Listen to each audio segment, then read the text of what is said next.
What's up, guys? Anybody here?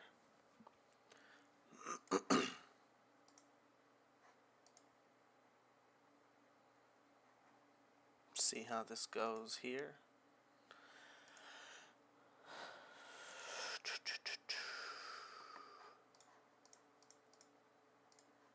There we go. Let's go turn my stream on here. Cool. What's up, guys? See how this goes here.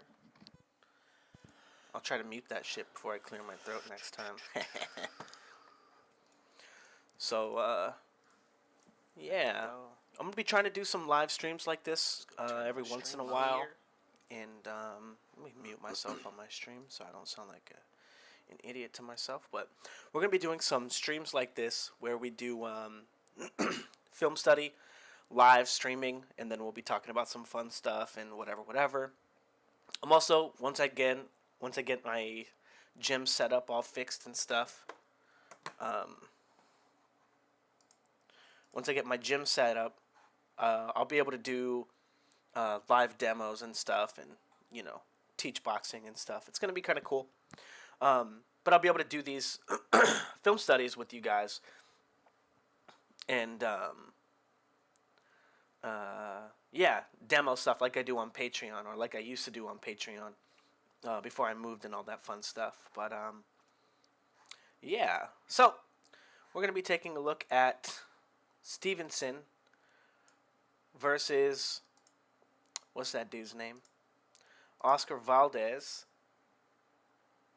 And we're going to want to be seeing, well, I don't know what we're going to want to be seeing. Who knows? But, give me 1 second.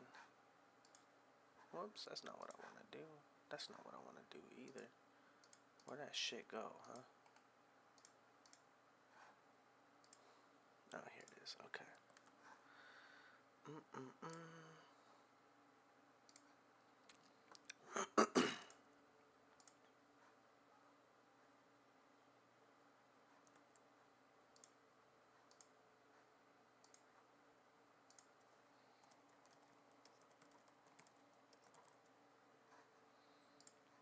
Okay. Alright, guys. So, let's see. What are we going to be getting into in a second? Oops, I don't have that open now. Let me open that shit. Let me close that shit. I can close that, I guess. Okay. What's up, bro? Alright, so the first thing that we're going to be taking a look at a little bit is Stevenson fighting. Now, one interesting thing about this fight with Stevenson is that Oscar Valdez is an inside fighter. He's not a boxer. He can box a little bit. He's got some decent boxing games. He got some decent moves. But he, just like Canelo, is a striker. Okay, he's not a boxer. He is a striker. And getting on the inside and being able to let go of all of his best strikes, it's exactly what he wants to do in his game plan. Now, we're going to take a look at a few different things here. We're going to be watching this whole fight with Shakur Stevenson versus Felix Caraballo. And now, just right off the bat, you got to go. Okay, look at Caraballo coming forward.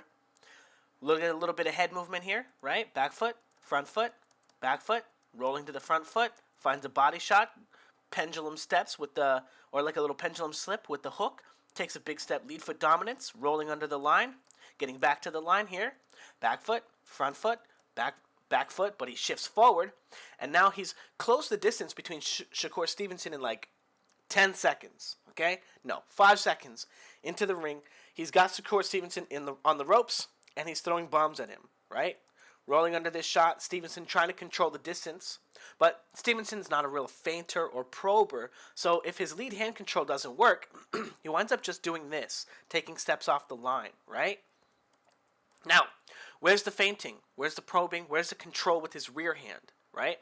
it looks like his opponent is already really good at getting around the lead hand, right? He did it already in the first 10 seconds. Now he's doing it again in the second 10 seconds, getting to the left of it, getting to the right of it, getting an opportunity to land this kind of shot here.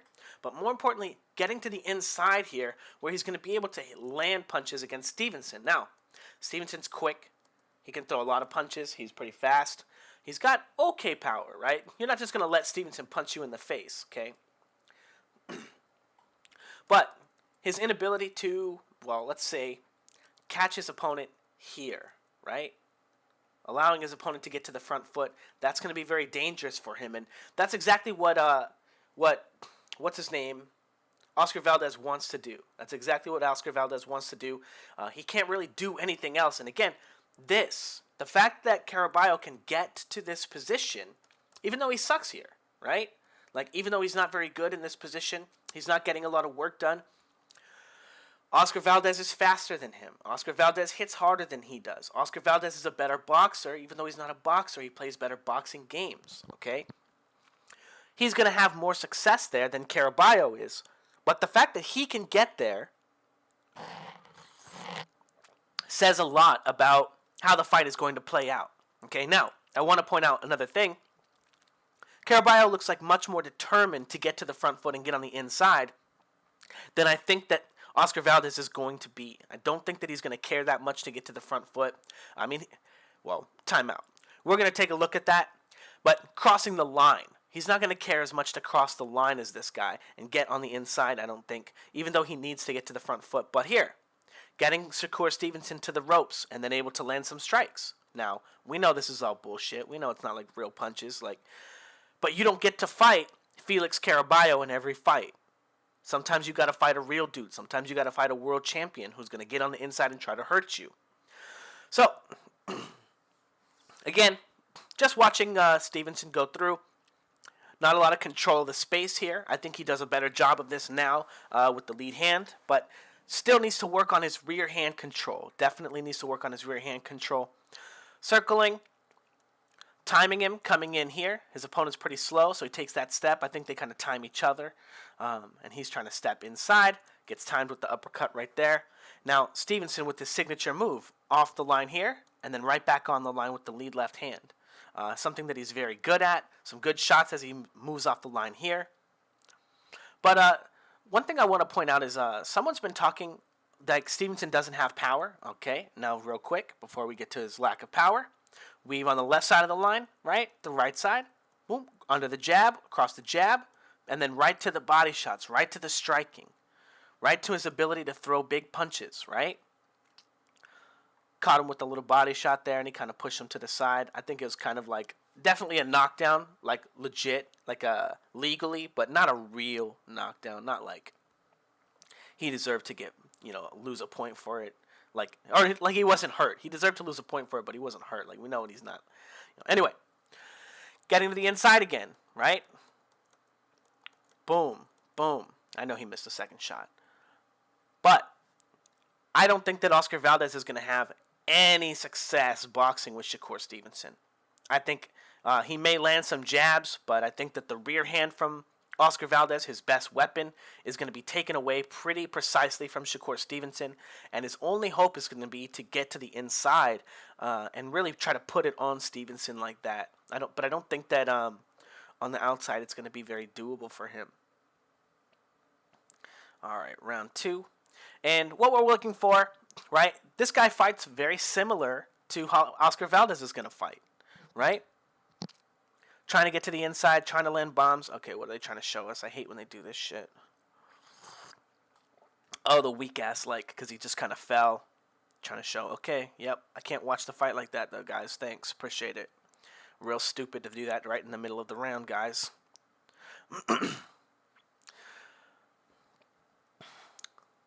So, very Oscar Valdez-like, right? Big leaning shot here. Throws the punch, shifting forward a little bit. We'll see how Shakur Stevenson starts taking advantage of that from him. Now, again, like a laser beam. Shakur Stevenson like a laser beam, right? And I want to point out, Shakur Stevenson is absolutely, definitely better at this game today than he was when he was fighting here with Caraballo. But look at this. Very dangerous. Look at Stevenson trying to fight on the inside, and he does this a lot. He tries to sit on the outside in this Philly shell-like thing. Not Philly shell. I don't want to call it that because it's not really what it is. But try to keep that lead shoulder forward, guarding the line. And he's not seeing his opponent's weight transition. He's not seeing his opponent cross the line, transition his weight, and change positions. Do the most dangerous things he can do in front of him. He's too close. He can't see it coming. And Stevenson only knows how to fight, basically, on one side of the line here. He doesn't really get to the front foot and control his opponent with his rear hand. So he always winds up in positions like this where his opponent can land clean shots on the inside here. And we're going to see Mr. Caraballo throw some more and land some more too. Now again, exactly what it's going to look like when he fights Oscar Valdez. Oscar Valdez is going to have a very difficult time closing the distance between Shakur Stevenson and himself.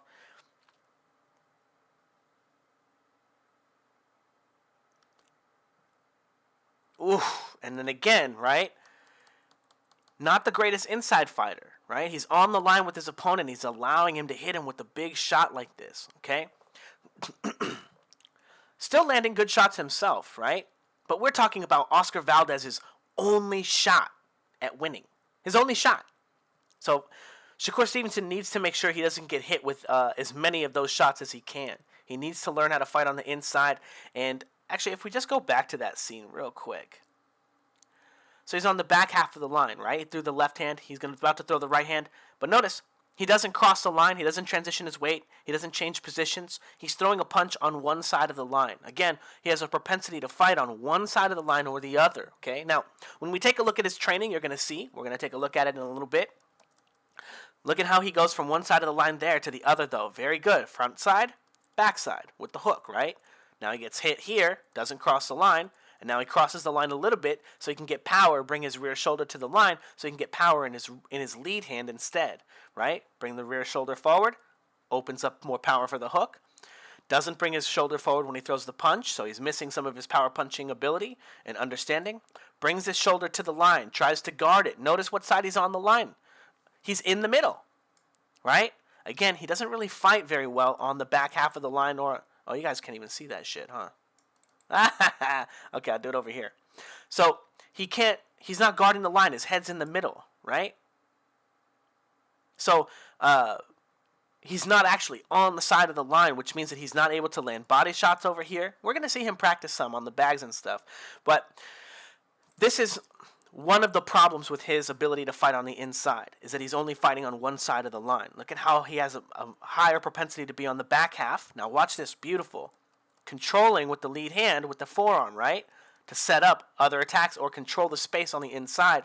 That's one of the little tricks that you have to be good at fighting on the inside, is controlling your opponent with your lead hand, okay? Whether it be the lead hand, whether you be in position 1 or position 2, okay? And Stevenson, pretty decent, and we're going to see when we take a look at the training, pretty decent at controlling the space with the lead hand, whichever one it winds up being, but not the rear hand, right? Or not from position 2, okay?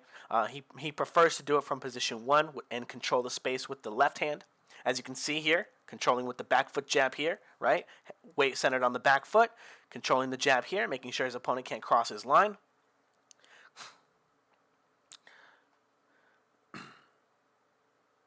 But getting back to Stevenson's power. Stevenson's a straight punch artist, right? He wants to box. He wants to throw a lot of straight punches.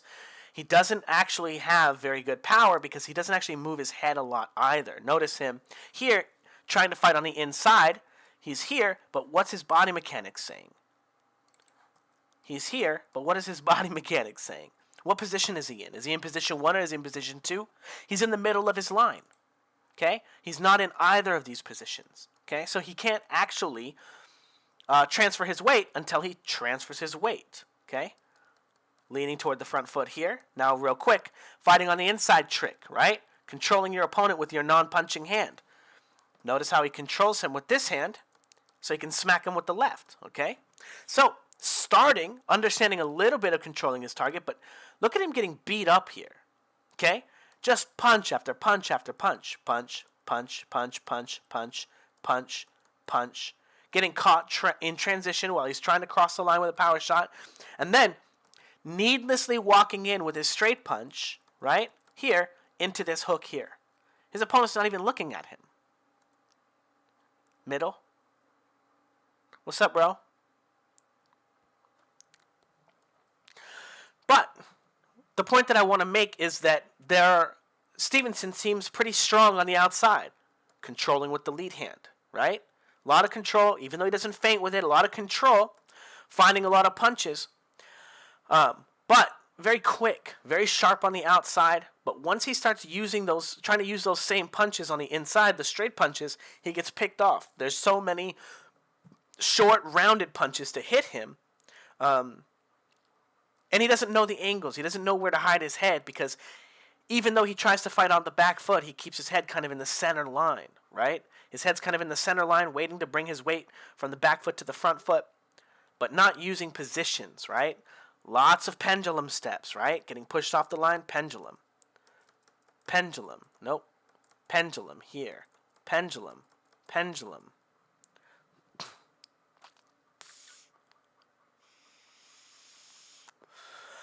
Some good head movement. Now, Oscar Valdez is way better with this punch here.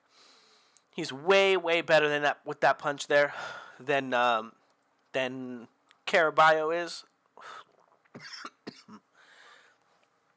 So we'll see where he goes with that. Now right there, the danger for Oscar Valdez, right? Look at him try to slip the right hand, the rear hand, right? Good feint, but Shakur Stevenson again throws it as a punch, but look at him walk him into the hook. Now, two things. When he throws the right hand, where is Stevenson's head? Heel, knee, head, right? Heel, knee, head. He threw the right hand. Now, when he throws the next shot, where's his head? What's his position? Well, the first one was more position 1 than position 2, and this one's more position 2 than position 1, but neither. Now, at the highest level, this is kind of how your punches are going to be, but this is, again, one of the reasons why Shakur Stevenson doesn't have any power. He doesn't actually get his weight all the way into his punches. He only practices them this much. He crosses the line just enough, okay? Now, being quick, getting his weight to the front foot. Now, the more weight that he gets to the front foot, the more powerful the hook is going to be. Okay? Not just more power will be in the right hand, but more power he'll be able to drive away from the hook, the punch that he really wants to land. Now, that means that Stevenson is also going to have a hard time layering his punches with power once he starts landing them. Once he starts getting used to landing the shot, he's going to have a hard time adding power, driving a little bit more weight into it. Because, again, I don't think he practices with all his positions. But we do want to watch this whole fight, by the way. But I kind of want to take a break at the end of this round. I think this is a short fight anyway. It's only 6 rounds. So we'll take a look at some of the training after this. And I'm not super good with OBS. So I'm going to have to close this window and then open up a new one. And then we'll have to come back and open the window. You know, whatever. So, Stevenson doing a decent job. Getting a little bit of shoulder feints in on him, right? Step forward, control with the lead hand. Step forward, control with the lead hand, right? Forward, back, and then coming back with the hook here. So some good stuff. Boom, boom. And Caraballo slowing down from all those punches, from all the, energy he uses jumping in, from all the, who knows, just poor technique on average from him. He's just not super strong. Got little chicken legs there, it looks like. No, they're probably bigger in person than I am giving him credit for, but some of his stuff just not looking super great. Even though, for the most part, this guy could probably learn a lot. Decent job getting from one side of the line to the other, right? Back foot, front foot, crossing the jab, controlling the space with his rear hand. And look at, he's in position to land some body shots, some inside punching. Actually, he doesn't get anything off, though, so fuck him. Okay, decent work. Getting his head around the line, right? Don't want to sit on the line. Back foot, front foot, back foot. Choose a position, right? make your opponent attack that position. So he does a good job of disrupting the lead hand control from Stevenson, right? See how that lead hand control just goes right by his head, right? And now he's waiting for it. Where that? Where that? Huh? What? Controlling the space, control, and then finding some punches to throw on the inside. And again, Stevenson doesn't need to be here. I know that you guys all want to say, like people online want to be, well, he wanted to be there. He's blah blah blah, whatever. He's playing with them. No. Okay, he's not. You don't ever want to wind up in a position like that where your opponent can just let punches go at you. Now, real quick, good combination. Where's his head? Right? He's throwing all these punches from straight punch distance, right? Now, my coach taught me that this was a big no-no here. See how he throws his body shot? You can get a lot of weight into it, right? But his head didn't move. It didn't cross the line. If he gets hit right here, he's out. He's out. Very dangerous punch. And again, getting his head stuck on the line, right? Here comes a jab. Boop. Right there. Okay? Not a big deal, right? Not a big deal. We know this guy's not going to knock him out. But, and I don't think I don't think Valdez can either. I don't think, okay? But Oscar Valdez is a much better puncher than this guy, even though he's much smaller than Stevenson. So I don't know if he's going to have to worry about that from Oscar Valdez either, really getting knocked out. But if you let a guy who's 126 pounds catch you with 3 or 4 shots on the inside, you're going to get dazed. Like, even if he's smaller than you, right? Even if you're like a little bigger than him. I don't know what weight class exactly. Is it 130? Anyway. All right, and again, getting to the inside. Look at how Stevenson doesn't change guards. Look at how he doesn't have his hand up to block his headshot here, right? And he doesn't have this shoulder close enough to block off one of his hands. And then when he changes positions, he's not going to control him with the other shoulder either. So a lot of holes on Stevenson's guard here against this very overmatched guy. All right, we're going to pause this one, and then we're going to go take a look at a little bit. What's up, bro? Thank you. Appreciate that. I think this is going to be, and normally, like, you know, I do like to say, oh, I think that the underdog, he can do this, this, and that to make these adjustments to win the fight, and then I always pick the underdog. But I really think that this is going to be a massive, massive mismatch, very similar to the Usyk versus Joshua. But I got the feeling at points in the Joshua fight that if Joshua could catch Usyk, then he could stop him because he's a big guy. But Oscar Valdez, Coach Randall, smart enough to keep in the middle and on the outside. I definitely think he's going to try that, but I think he likes to fight on the inside. That's the thing about Valdez, or about Stevenson. He wants to fight like a dog, you know. He wants to be that guy that everyone's like thinks is tough, you know. And I think that he you know, like Josh Warrington, there was a lot of talk about him fighting Josh Warrington for a while, and there would be a lot of times where he'd sit on the inside and he'd be just trying to catch the shot here and try to fight on the inside, but he'd be getting caught with stuff on the top. He'd be getting caught with, you know, funny punches. Yo, thank you, Maurice. Appreciate it, bro.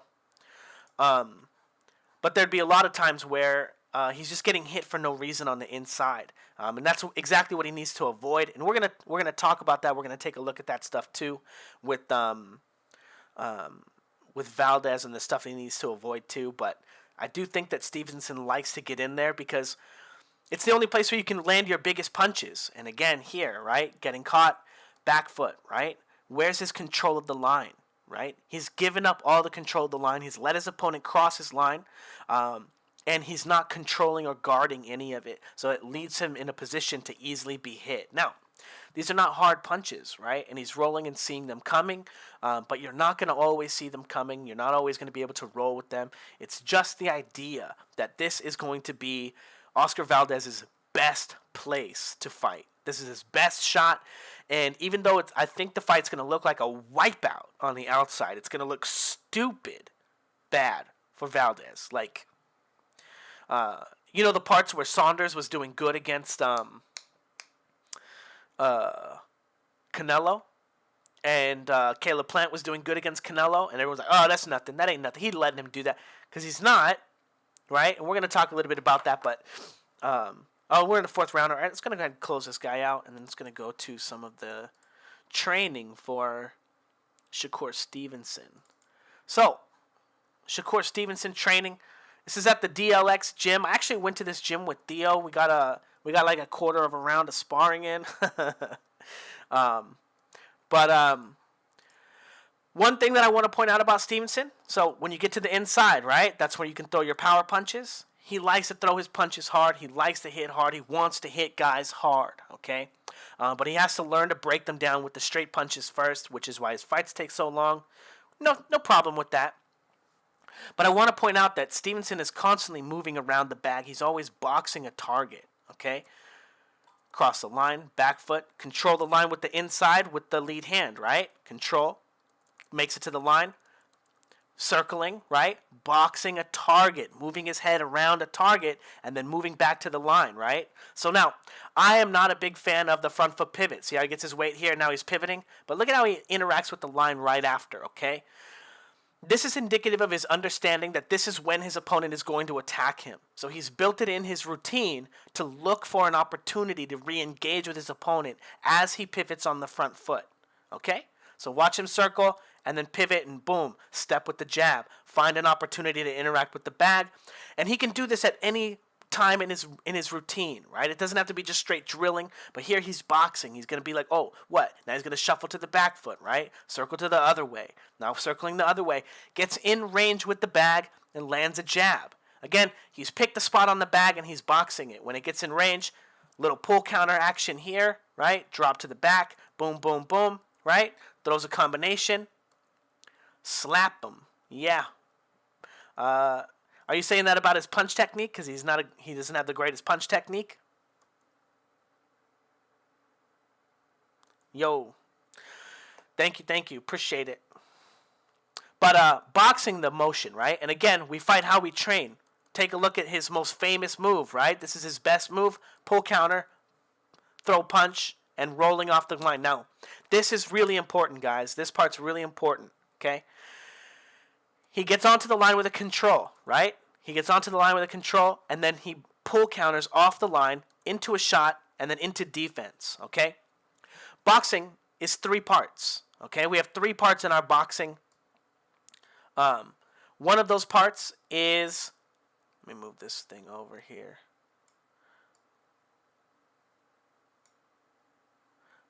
Oh, that works, I guess. One of those parts is getting on the line with your opponent. That's step 1.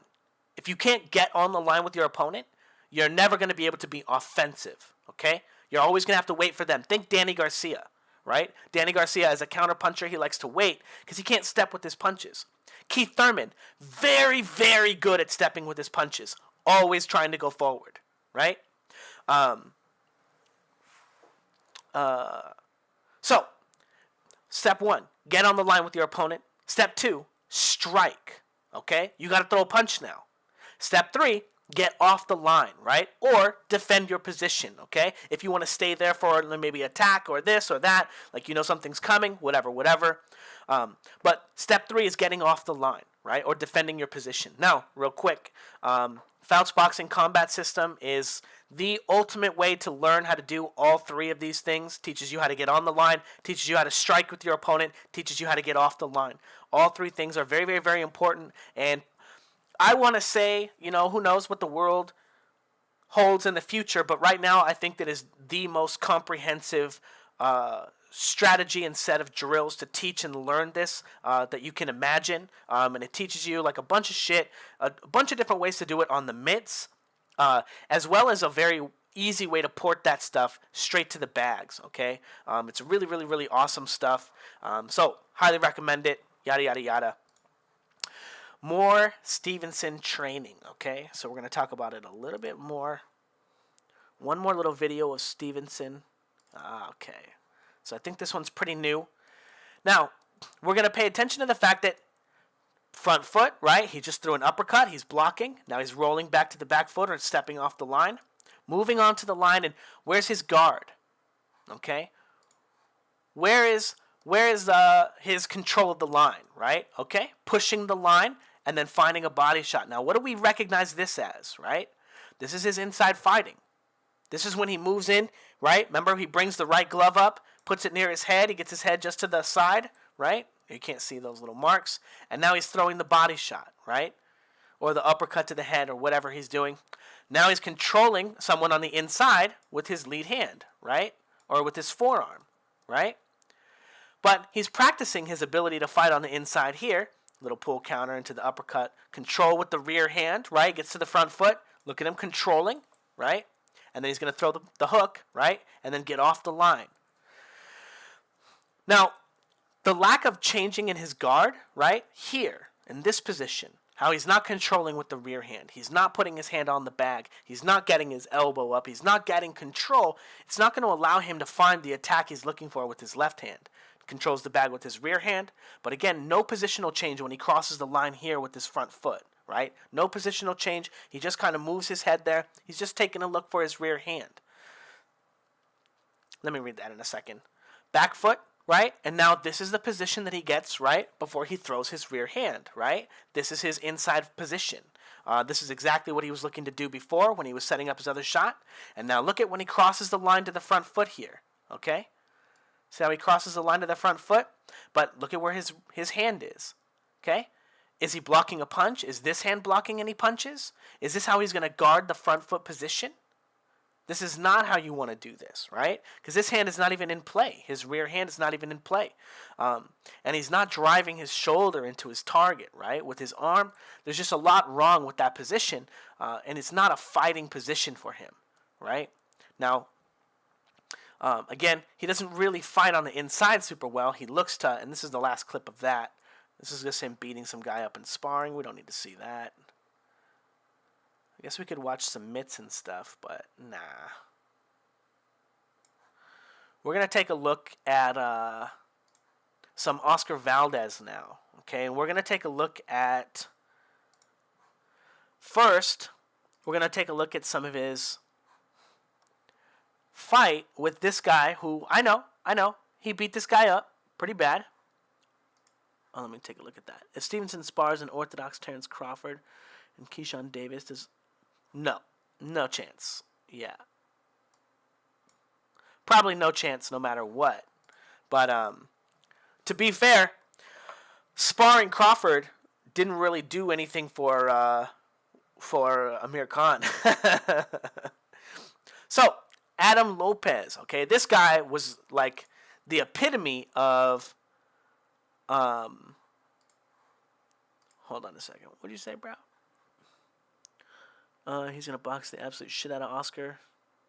You think it's underrated? Oh, man. I think he's quick, and I think he lets his punches go on the inside, but his defense sucks. Like I said, he doesn't really cross the line to the front foot. He can't really fight from this position here because he keeps his hand down, right? Because he's trying to be the Philly shell on both sides. So, Shakur Stevenson on the outside, okay? I know that this guy's an orthodox fighter, and it's not like, super realistic or whatever, but we already watched him fight the guy who's a southpaw, like one of the only southpaws he's ever fought, and as a professional, on Patreon, if you guys want to check that out.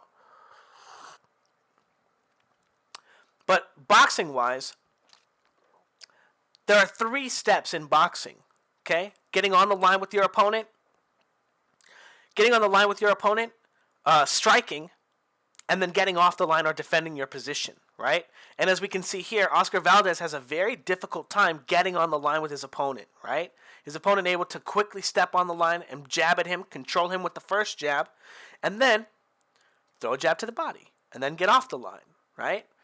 So, even though this guy's not a hard puncher, super hard puncher, he's controlling the line enough, he can circle around. Here's Oscar Valdez jumping in with his jab.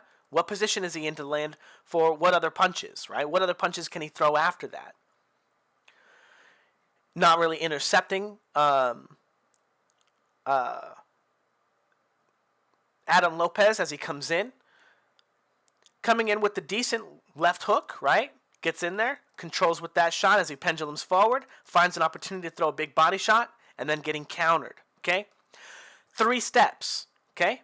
Number 1, getting on the line with your opponent, right? Throwing the leaping left hook, controlling, and then penduluming. Boom. So he got on the line. He controlled him after.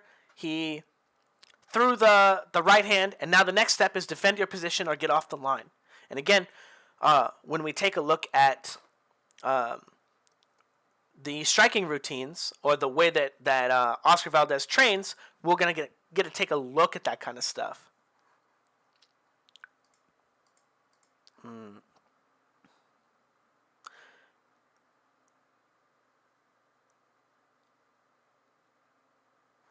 Okay, so you're just a troll. I see. How much I actually know, right? So you're thinking about percentages, right? But we clearly just showed him fighting some guy, Felix Caraballo, who's, a bum. He's a bum. And that guy gets on the inside and just lands a bunch of punches easy. Like, easy. Yeah, of course he's outpointing the guy on the outside. Just like I said, he's going to outbox the shit out of Oscar Valdez, but he's going to get hit with dumb shit because Oscar Valdez is a striker, right? And Shakur Stevenson is a boxer, and he does not know how to strike. He does not know how to move his head, and you can't fight on the inside if you can't move your head. Think about some of the greatest inside fighters of all time. James Toney, head movement. That's like the only thing people even know about what he can do, and he can fight on the inside like a madman. Stevenson can't fight on the inside because he has no head movement. Okay? Yeah, he fights on the outside most of the time, and it's easy, also, it's easy to dominate people in punch stats, number one, when you're bigger than them. It's easy. When everyone's a littler guy than you, you're the big weight bully. Oh, big deal, right? But also, you're fighting a bunch of bums. Who are you fighting that it even matters, right? What was Keith Thurman's plus or minus in the first 16 fights of his career? One time. Nobody thinks Keith Thurman's a great boxer at calling out his stats or nothing like that, but that guy might hit a guy one time, they'd go down, and the guy might not land or even throw any punches. So I think that's... You don't understand film study then.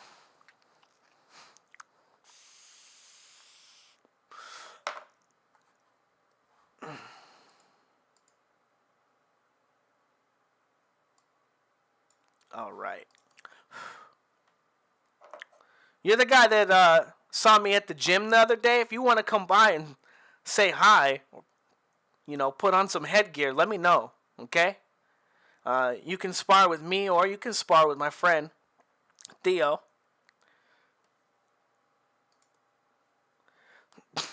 Yeah. Shakur Stevenson's going to smash him, but Shakur Stevenson sucks on the inside. He sucks. It's unequivocal. I actually think that the Josh Warrington fight was a bad fight for him, especially at the time when they were talking about him fighting Valdez or fighting Stevenson. That was a really bad fight for him. He might have lost that fight and ruined his career. And for Josh Warrington, like whoever that guy that was that just beat the crap out of Josh Warrington, that was the best thing that could have happened to Shakur Stevenson. Now, real quick, Oscar Valdez jumping in, getting on the front foot, stepping with the jab, and then penduluming after, slipping his head a little bit to the back foot, throwing that body shot. Okay? He's landed that shot a few times, and now look at him try to defend his position. I just want to take a look at how slow that transition is. Look at how he has to shift forward with his back foot. Okay? A lot of problems in his striking routine. His coach not helping him with his striking. But I want to talk a little bit about some of the things he will be working on. But again, after throwing his right hand, boom, getting onto the line again, right? His back foot kind of drags. He's not in a position to defend the line, right? Looking like he's in a transition to try to, get his feet back under him because he's jumping with his punch. But he has to reset, okay?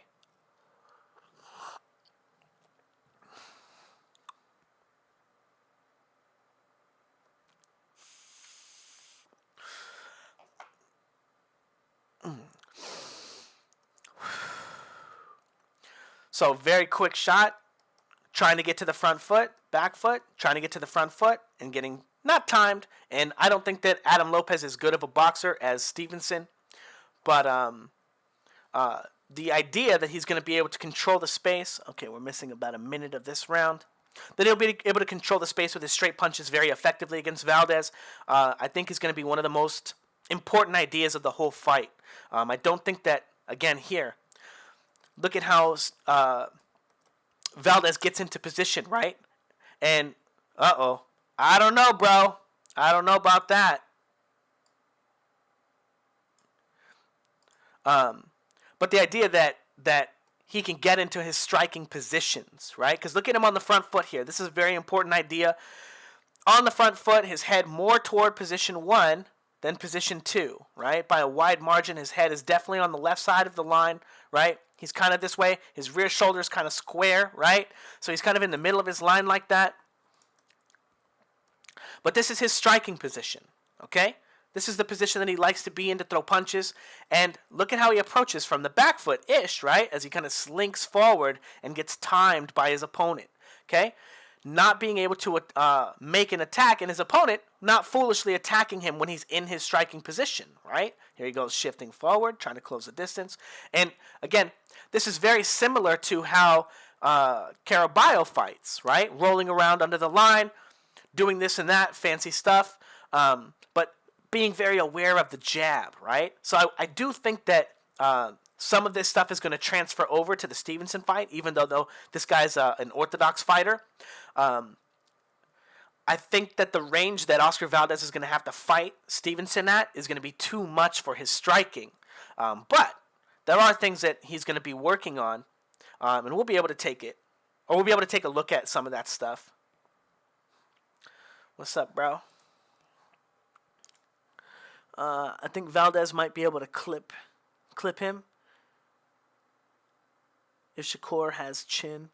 Other than that, it might be Shakur jab and lean back. Yeah, could be. So there's a video we're gonna take a look at in the training, because this is a We Fight How We Train video too. So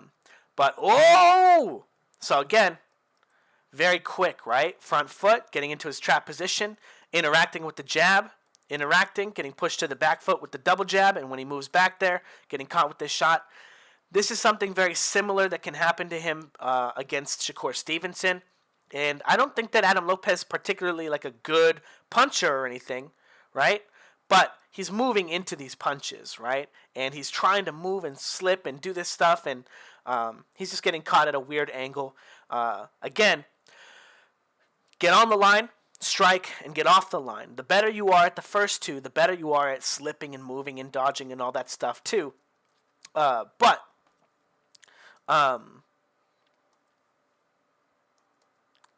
Oh, I see. So here's Adam Lopez coming in, and Oscar Valdez is already planted, right? Just like we talked about, he's a striker, okay? If he's going forward into them, he's at a I don't want to say disadvantage. He's been doing okay. He did much better against Burchelt than I thought he was going to, allowing Burchelt to come to him with the striking techniques, right? But even though he's been getting outboxed, right? He can't even defend himself on the line, right? Trying to go forward, getting tagged here as his opponent comes forward, right? Crouching up, right? Just getting into a defensive posture, getting completely controlled, right? And then finding an opportunity to just let this punch go on the inside, right? And just catching him with the big hook.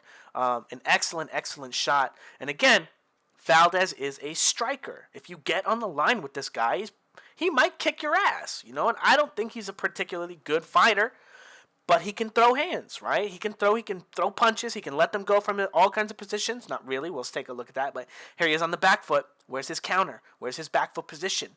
Number one, I don't know why his rear hand is all the way back here, right? Is he trying to interact with the jab? Is he trying to control? Is he trying to block, right? I don't think he gets enough practice to know what he's trying to do.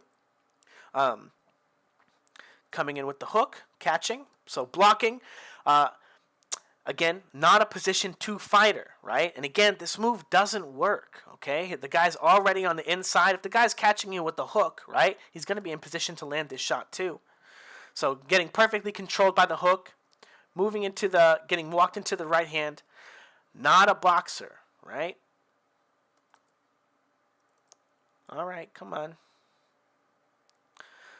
trying to get on the line again with his opponent, coming forward with the jab and getting timed. Boom, boom. Again, very, very easy. Now, Valdez does knock this dude out, right? No big mystery.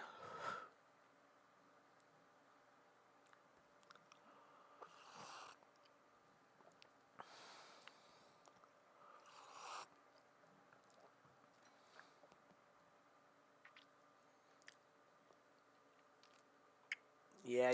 We don't need no funny replays. Let's go back to the film study. All right, round 3.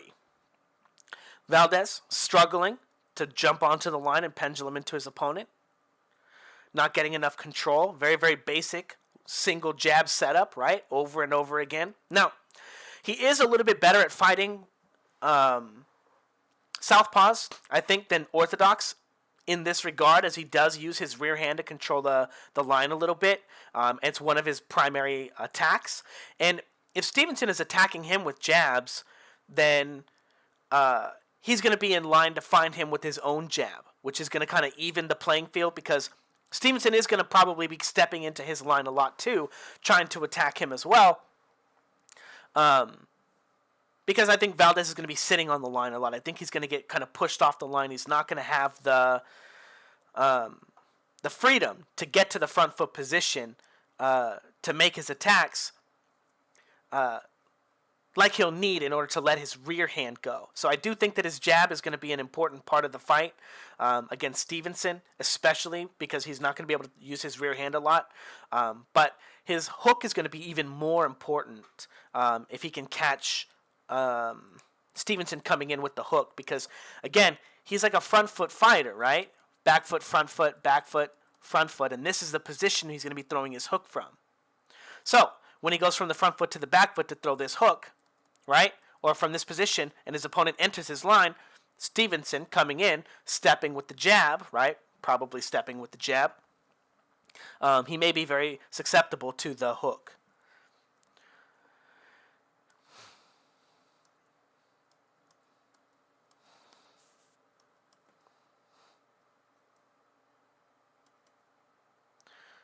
All right, and I think we're going to finish this round out, and then we're going to take a look at some of the training clips, and then we're going to watch Stevenson knock out his patsy, and then we'll watch Oscar Valdez finish his after that.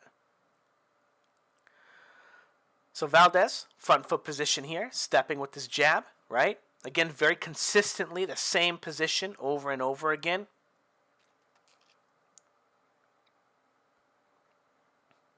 Decent shift there. Boom. To the southpaw. Rear hand. Shifting with that shot too. Getting to the inside.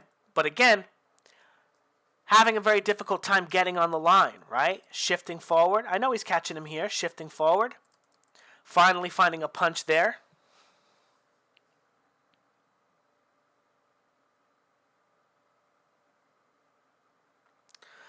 Not able to defend the line there. And this makes me wonder here, will he be able to counter Shakur Stevenson when he enters his line? Because not a lot of counters coming from him, right? Maybe his ability to come forward or his ability to counter when he's coming forward and it's not on his mind, or, is super compromised. But that's something I don't think is going to be a problem for Stevenson going forward or backwards. He's always got that pull counter into the straight left.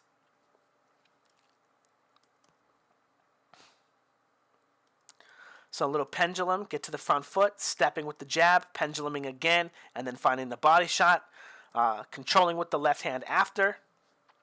But very, very basic ability to get on the line, right?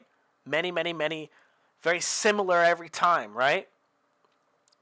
This also want to point out, that's exactly the way that, that's an interesting comparison, Mayweather versus Gaddy. It could be. I think that Mayweather was just leaps and bounds better than Gaddy, like in every respect. And I do think that Valdez is a better inside fighter than Stevenson. I think he's going to catch him on the inside. I don't think he's going to knock him out.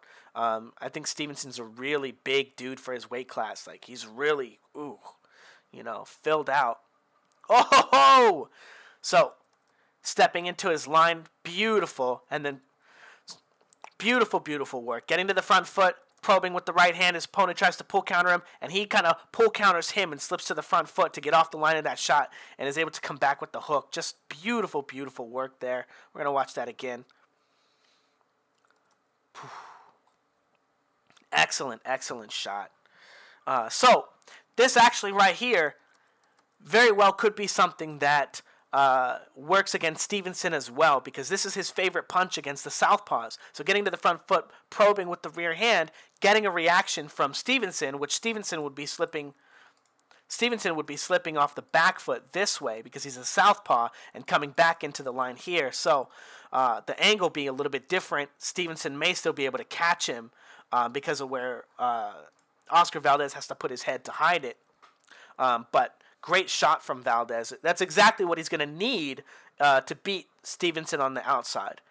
Moves like that, ways that he can get Stevenson to draw in and counter him, but he's going to have to put himself at risk, you know, and I don't know. I don't think that, so this is another move that may be very effective for him against Stevenson, the leaping shot. Now, if he can't control the space or get Stevenson to interact with him on the rear, with the rear hand, and Valdez is going to have a hard time getting his rear hand to go, okay? But if he can't, he'll never be able to get that shot off and hide it from Stevenson. What's your thoughts on Loma versus Shakur? Vosik said Shakur done well when they sparred, but Loma's a different beast. I think that he was a baby when they sparred. I think that he was a baby when they sparred. I think that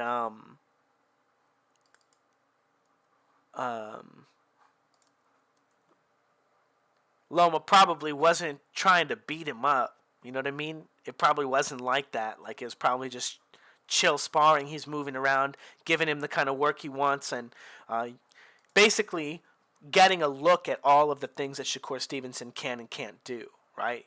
But without having to worry about scoring, okay? So, like, getting his feel out, right? And for free. So, I don't think that he probably was going hard with Shakur Stevenson. So, we fight how we train, guys. Where do all of Oscar Valdez's punches coming from? Right here, right? Here's his head, somewhere near his front foot, right? Nothing never get near his back foot, but always on the front foot here. Boom. Okay. Here, again, front foot. Where's his back foot? Even when he's on the back foot, right? Or he's supposed to be on the back foot when he's on the right side of the line. Like, say his target was right here, right? When his head is on this side of the target, right? He's not in position 2. Not even close. Oh, you guys can't even see that. Say his target's right here, and he's on this side of the target. Oh, you guys can't see that either, can you? Oh, that is what you guys see. Okay, yeah. He's not in position 2. But when he's on this side, he's in position 1, right? But he's always in position 1.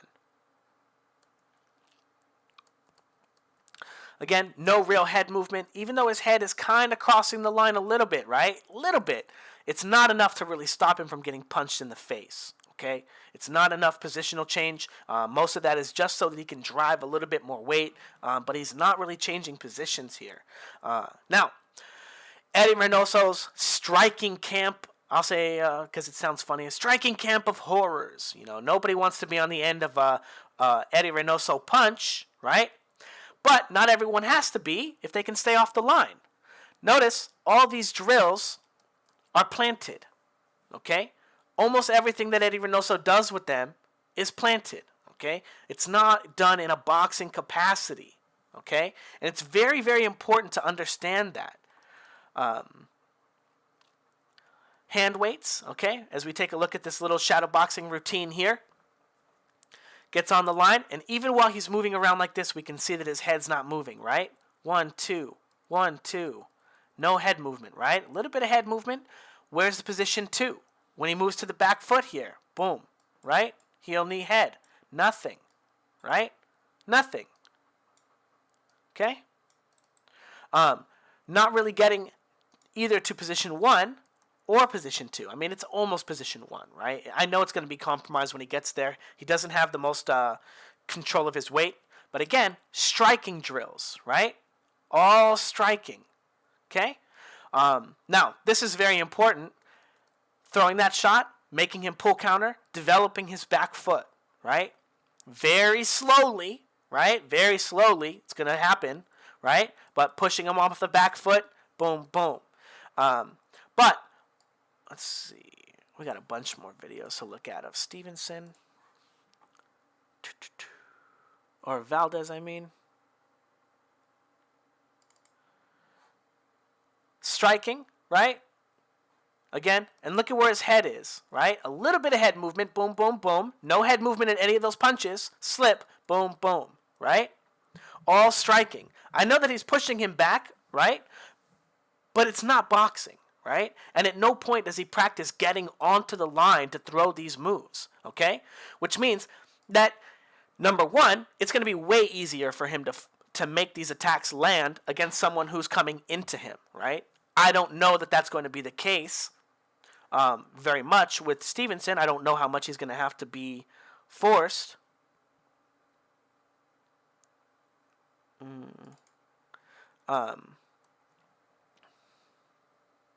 To come into his line, because he can just probably outbox him from the outside, get into position, and land his own striking, like straight left hands and stuff. Now, practicing the leaping left hook here. Okay, this is going to be another one of those moves that's very, very, very important. Now, he kind of sucks at it. I want to say he kind of sucks at it, controlling with the rear hand, or the lead hand, right? But no control with the rear hand, right? Now, look at him throw himself into position one, right? Heel, knee, head, right? But he's not really in a line, okay? It's close. This is close, but his head is more right here, okay? He's not really getting to position one. And notice how this hand here, oh, you guys can't see that. I'm going to have to get used to this stuff. Heel, knee, head, right? But his head is actually like right here. It's not really over his left leg. It's not really in a great position. And he's not really getting all his weight to the front foot. Now, the hook part, not so bad. When you throw this punch and you're jumping into the line, you're not always going to be able to get all the way back. But it's how you get off the line after that that's very important too. And again, we want to practice ways to get on the line and then off the line. So this is one of those few drills that I've ever seen in the Reynoso camp that, how do you say this? That involves getting on the line with your opponent, right? Most of the stuff he does is just standing there and then throwing a punch, standing there and then throwing a punch, right? We don't often see that, but this here in particular, if he can iron this out here, this control, he's going to need to be able to, this control, okay? He's going to need to be able to use this move here to open up this left hook, okay? To allow him to get the weight to the front foot and get a reaction from Stevenson. Maybe push him off of his line, right?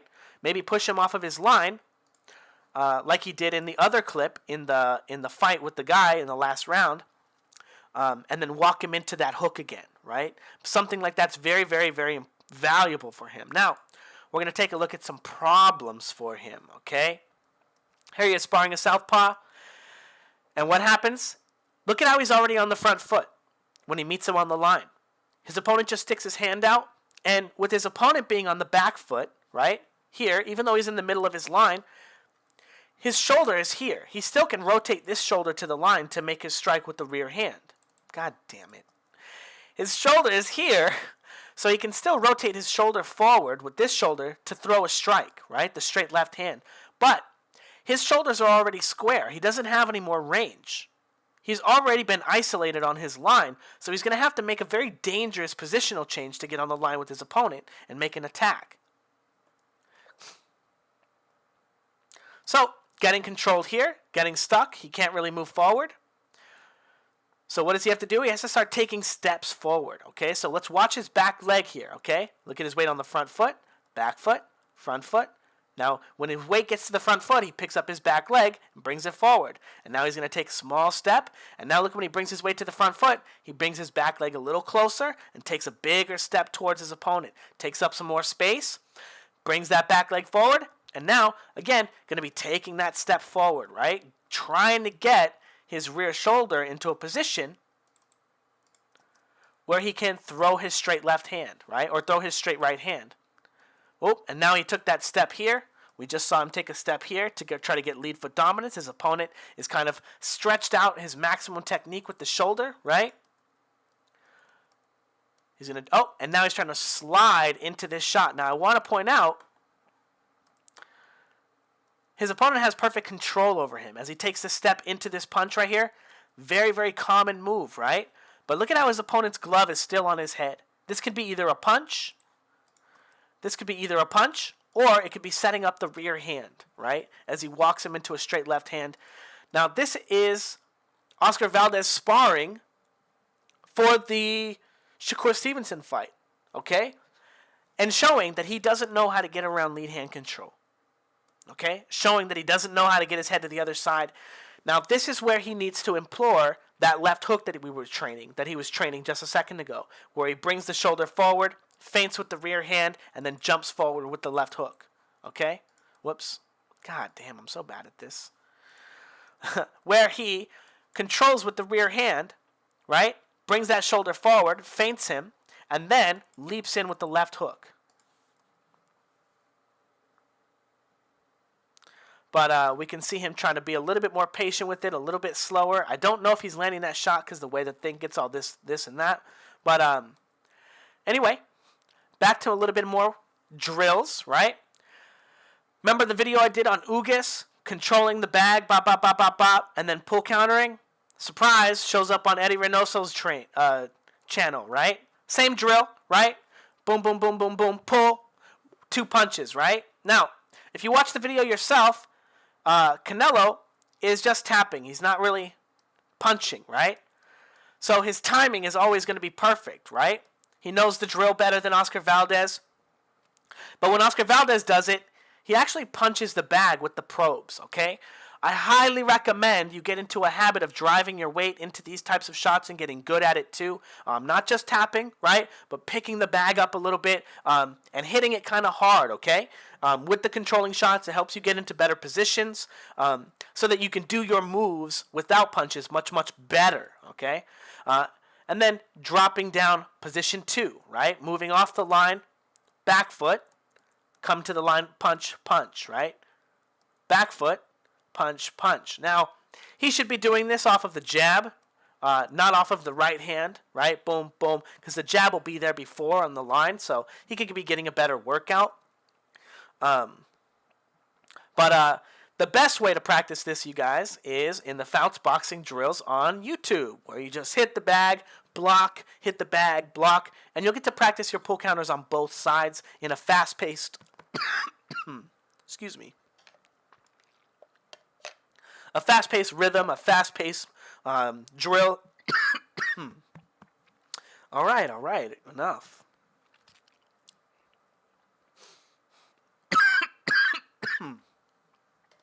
All right, yikes.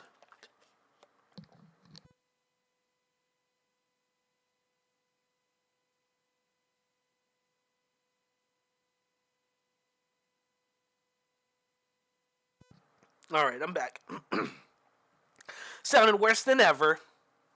But again, striking drills, right? Now, again, it's very important to learn to be moving around while you do your striking drills. So if you take a look at the Fouts Boxing heavy bag drills, teaching you to pendulum around the bag, you learn to practice all of the striking drills that I teach you in the first 10 heavy bag drills while penduluming, while moving, so you can learn to move onto the line, strike, and get off the line. Kind of, right?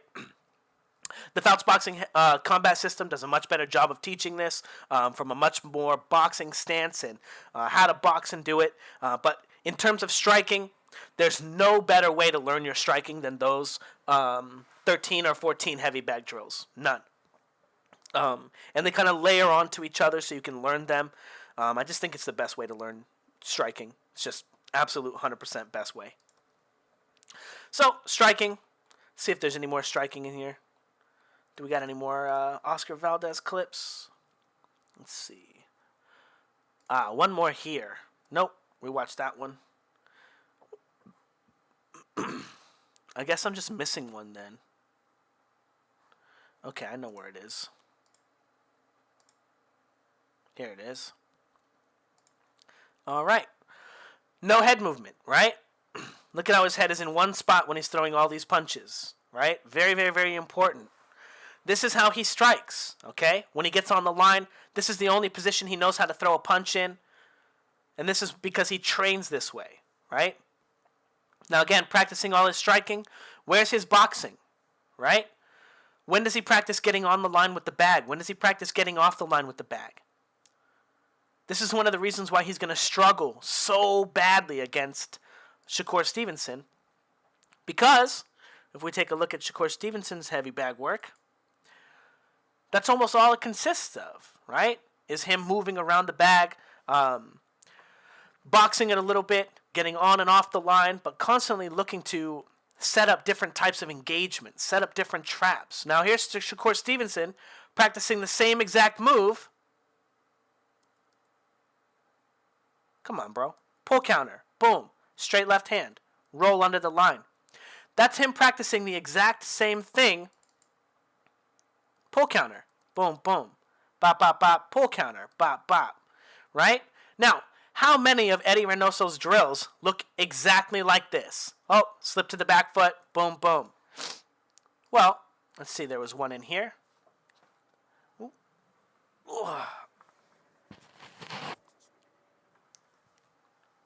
Ooh. Here we go. I guess this one doesn't have any pull counters in it. Just straight striking. Okay, all right. Give him a break. Give him a break. Pull counter, right? Same move, right? Same exact move that he was doing on the pads. Oh, you guys can't even see that because I got the other one still open. Here we go.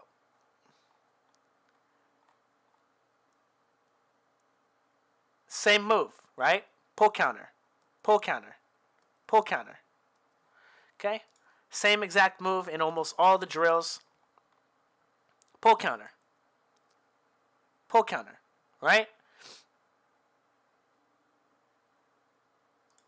Anyway, let's go ahead and watch Shakur Stevenson beat the crap out of Caraballo for the last of it. I think we were in round 4, right? All right. Okay, round 4 starts. He's trying to weave his way into the line, trying to get him into the corner. And now, again, that's exactly where I think that Stevenson is going to have his worst parts of the fight, okay? When he gets backed up. And again, I think this guy is actually pretty comparable to Oscar Valdez in how the fight and the flow of the fight is going to go. And it gives us a really interesting look at what to expect, I think. I think this fight is actually like...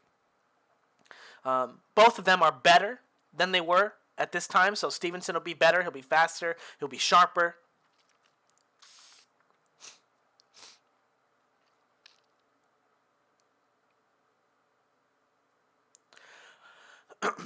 And Valdez, who struggles to get on and off the line, I think is going to have stuff like this happen to him a lot, where he comes in with the move, right? Think about this like his stepping pendulum jab, right? Boom, boom, and getting walked into another combination. I think this kind of stuff is going to be very common for Stevenson to find those holes, right? To find those opportunities to land those kind of shots. I think it's going to happen quite a bit.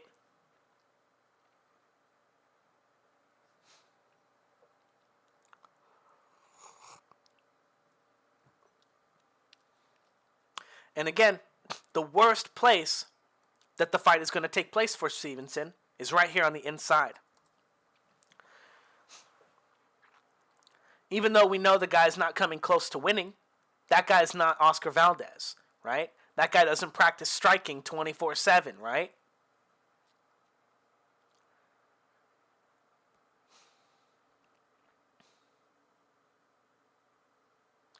Stevenson doing a decent job of controlling the space, or keeping the space between him and his opponent. Taking a little bit of a step to control the space here so he can open up with that shot. So just like we were talking about with, what's that fool's name? Valdez, right? Bring the rear shoulder forward, right? So you can open up space to throw the big hook, right? So Stevenson doing the same exact thing. starting to layer his punches with a little bit of power. Now, very important, look at him getting hit on the inside. Even if he lands that shot, if you're getting hit by Oscar Valdez on the inside for no reason, right? I mean, look at what happened to Miguel Berchelt. Who saw that coming, right? Jesus.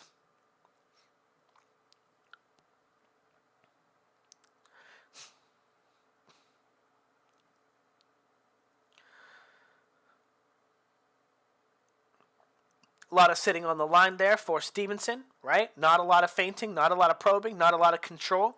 And he's already out of position here, right? This is already too close for him to really be able to block a punch. Eats a couple of shots to the body, one to the kind of face, like a little tiny, like, you know, a little baby shot. Who cares?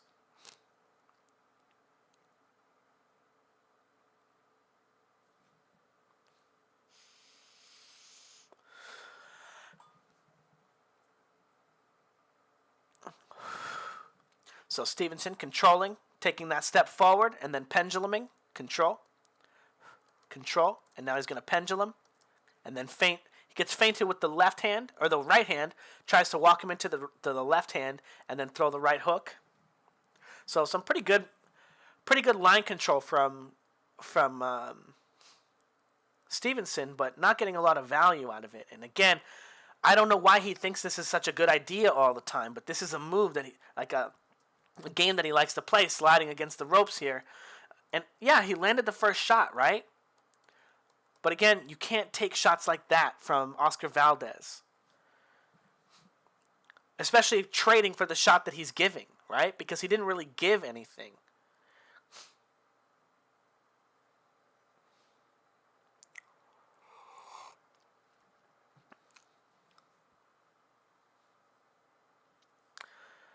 So, one problem with Khan versus Brook, right? We saw that Khan could get on the line, throw some punches, and sometimes keep Kell Brook from doing anything. But you can't do that all 12 rounds, right? Maybe Shakur Stevenson can.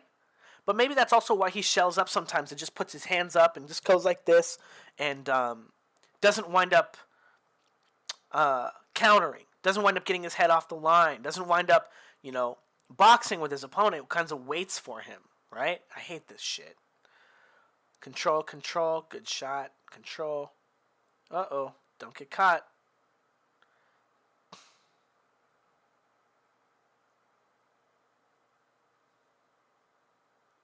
All right, I didn't actually get to watch what was going on in the fight because I was watching the replay, and I'm not going to go back. Getting walked into this shot again. Control. And again, it's a punch for him, right? So very dangerous. Again, Stevenson is not the best feinter or prober, right?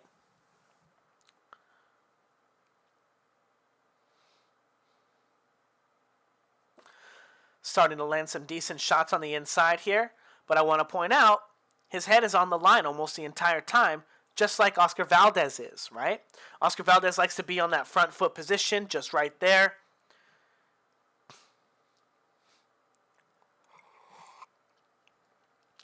So he'll be there to throw punches with Stevenson.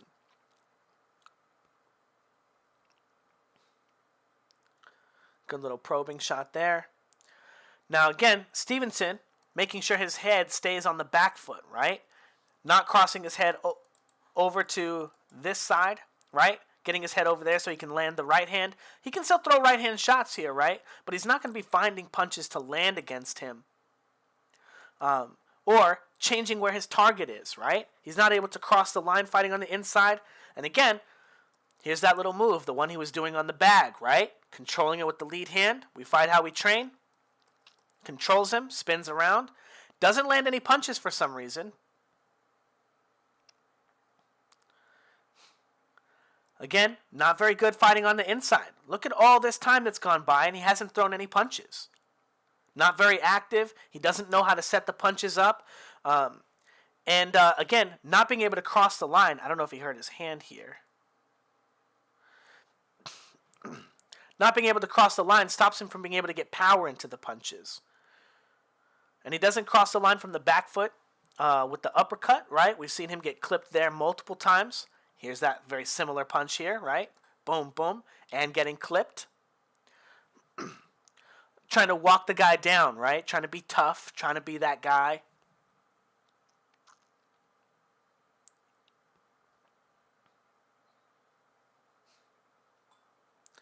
But so really interesting. Does that mean that once Stevenson clips Valdez and starts walking him down, does that make that Valdez the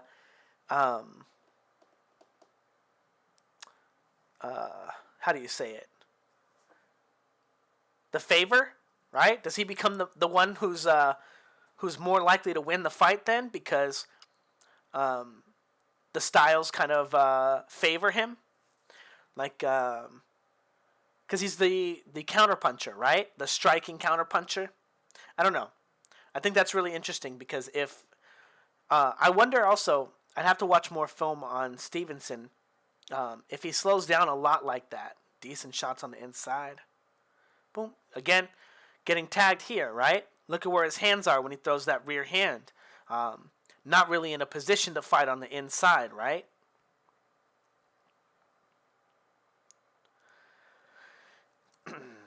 If he was good at fighting on the inside, he'd probably knock this guy out right here. He'd probably catch him with some good shots. But he allows him to get right back into position with him.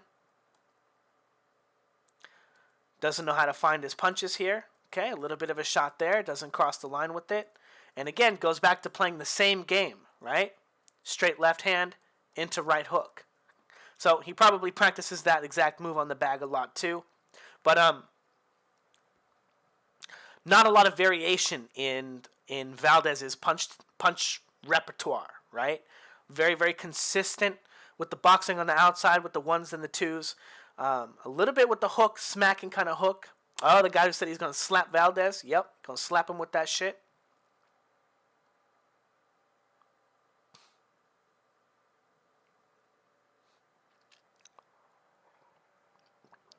Whoops. Spilled my coffee. Oh, shit.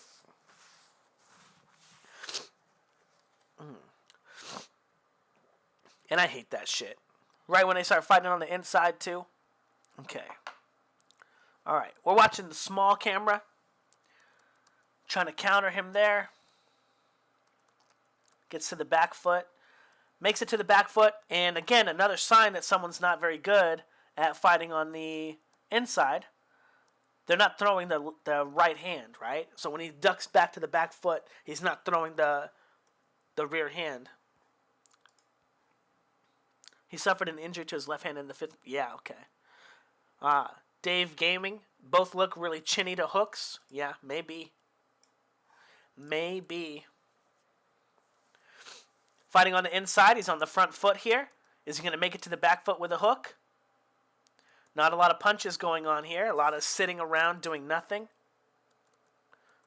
Made it to the back foot.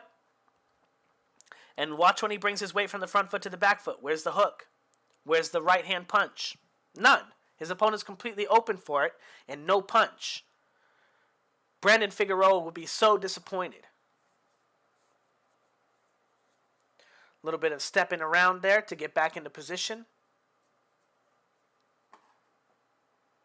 Uh-oh, is that a spam? Are you being a spam, brother? What happened to get hit in the dick? Yeah, shut up. Okay. Okay.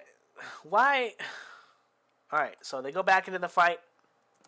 Controlling the space with the jab. Penduluming backwards. 1, 2, 3 to the body. 2, 3. And again, getting more and more brazen with that shot as his opener, right? So I wonder if that's going to be a problem for him as he continues to fight and do better against Valdez. Because those, again, remember I was telling you later, he won't have to enter Valdez's line, right? He'll be able to just stand there and throw his right hand, or his rear hand, but he's not throwing it. He's not throwing it as a punch. He's throwing it as a setup to the hook, which might be dangerous, right? But again, with the extra reach and stuff, if he wants to, he'll be able to keep Valdez on the back, or keep Valdez off the line with him, or keep him on the outside for a long time. Good body shot. Good body shot. Now, what position is he in here? Boom. Where's his defense? I know the guy doesn't hit him with anything, but this guy's not Oscar Valdez, right? All right. So, good fight from the injury to Stevenson in the 5th round was minor. Yeah. Okay, nice. I don't know how to delete those guys. The little spams. Little spams. Okay, fuck it. Who cares? Alright, now we're going to watch the rest of Valdez beating the crap out of that guy, Adam Lopez. But getting outboxed first, right?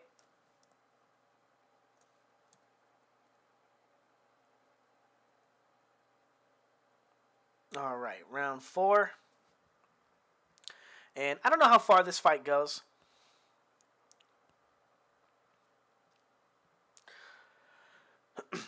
And again, I know he's not a southpaw, but we already watched the southpaw fight, and he hasn't fought very many southpaws, so we're watching this guy because he's a boxer, right?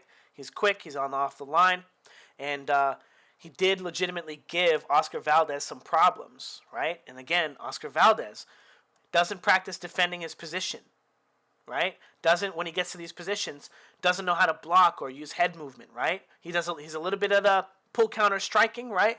Trying to slip his way to the back foot. But getting stuck on that front foot position, right? Being very predictable. Adam Lopez being able to kind of pick him off. I bet this guy is so disappointed because he could have been the man. Like, he was so close to being able to beat Valdez. Now, very common pattern of movement from Valdez. Jab, pendulum, uppercut, right? Or right hand, whatever kind of right hands he throws, right? Not defending his position very well, shifting forward, getting stuck on the line, right? Controlling with the right hand, which is good, and then moving into the left hook, again, more striking. But again, when he is able to get on the line with his opponent, very predictable, very predictable, right? Very predictable. Easy to read, right? Now, most of the time when it's read well, he's getting jabbed here, right? And then right back into one here, hoping that maybe a counter was coming, right? So Valdez trying to be like, oh, you got me on that one? Okay. One more time, bro. One more time, bro. Come at me. Now, pretty decent with his shift forward into that left hand, though. Not bad.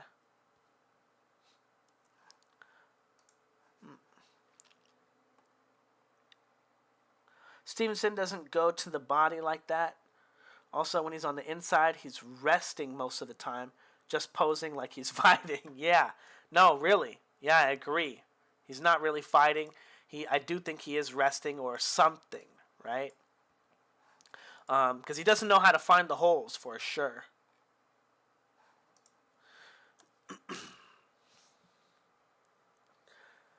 And again, where does Valdez fight from? Back foot, front foot, takes a step, and his head's in the same spot, right? It's the only place he knows how to fight. Now again, he's pretty good with this shifting forward, right?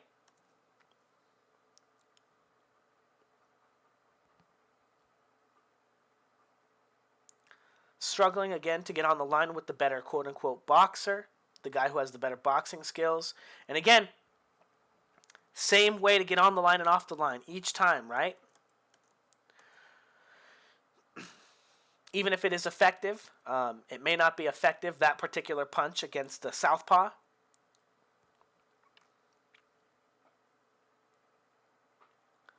Canelo versus Bivol. Who do I got? Man, well, Bivol is one of the best boxers ever. No, he's pretty good. He's like boxer style, right? On the line, off the line style. And for the striking camp, that is Eddie Reynoso's camp, which is a striking camp. It's not a boxing camp. You just do lots of striking drills. That's a nightmare, right? Who of the people that have given Canelo the biggest problems have all been people who can get on the line and off the line real quick, right? Mayweather, who was much smaller,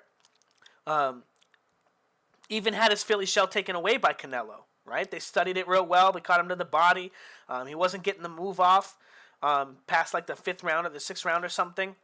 Canelo still couldn't do anything, right? Uh-oh. Valdez trying to fight under that position, right? It's not real, guys. It's not real. It's not real, okay? But I don't know necessarily that I'm picking Bivol yet. I mean, I'm picking Bivol to beat Canelo. I think I am. But I got a lot of film to watch and stuff. I want to talk like, well, I'll save it for my film study.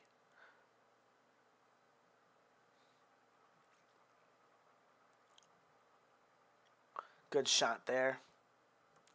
So, coming in with the hook, right? And then the overhand right. Now, is this the best way to get on the line with your opponent? Slip into the front foot, leaping left hook, right? Not really leaping, right? But he's trying to jump onto the line, right? Big jump there, little jump here. Do you think Canelo can beat Benavidez? Man, unfortunately for Benavidez, he's like the most untested, right? Like, we know the least about that guy.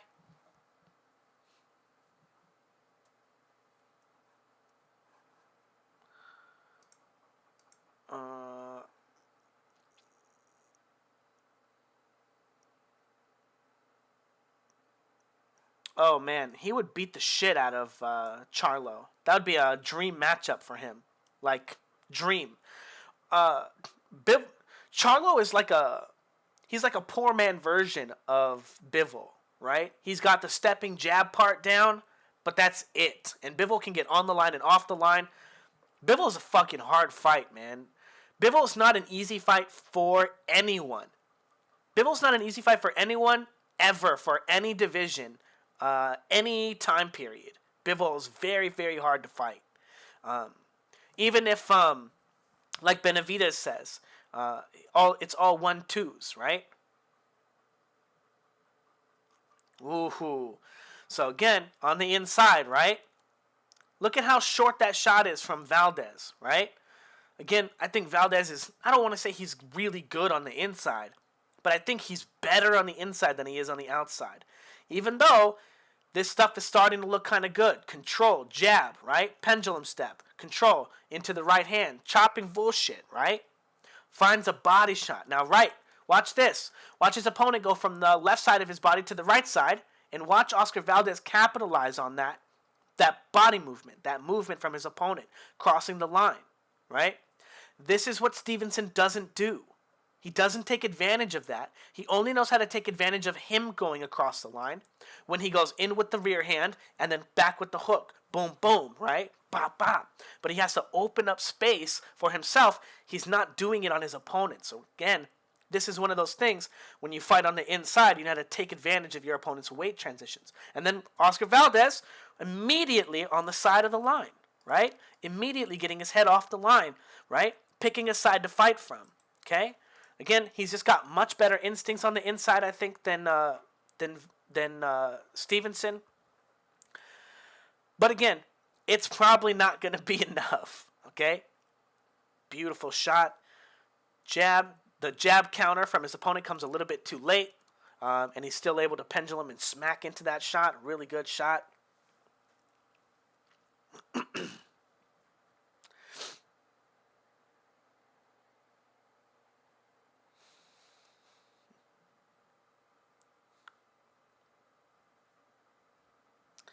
Oh, a lot of punches from this Lopez guy. A lot of shots. Did he hurt Valdez? Why is Valdez? Again, beautiful work. Valdez going from the left side. His weight crosses the line. Finds a punch. His weight goes from the back foot to the front foot. Finds a punch. This is from being a good striker, right? When you're a good striker, and again, he's decent. He's a decent striker in the striking camp of horrors with Eddie Reynoso. So he sees the punches coming. But again, getting outboxed here, right? Getting stuck in one position, not knowing how to cross the line.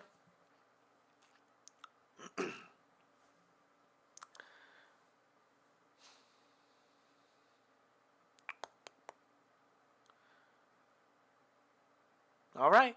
Where's your feints? Where's your probes, Oscar? You can't just throw punches. That's not going to work against Stevenson. Little bit of a feint. Trying to time him over the top. And again, not bad. Not bad that he's ready to throw it.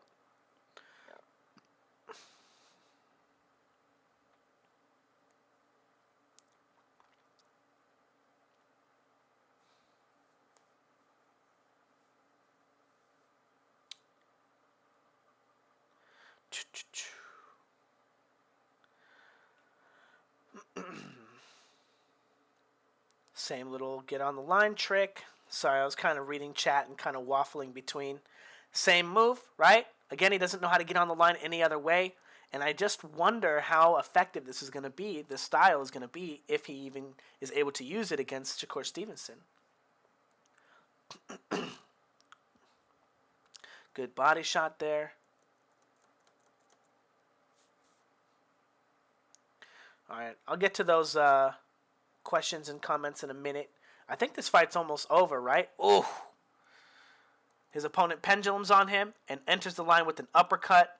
And I don't know if Stevenson or if Valdez... Oh, he throws an uppercut too. I think they both throw uppercuts, so they miss. But if Valdez had thrown an overhand punch here and this guy's like penduluming into an uppercut, that was an easy knockout. Easy knockout.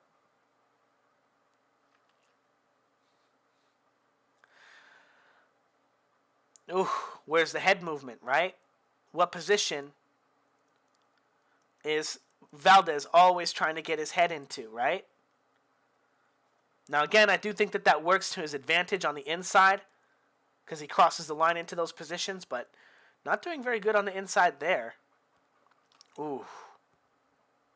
Pretty quick counter here.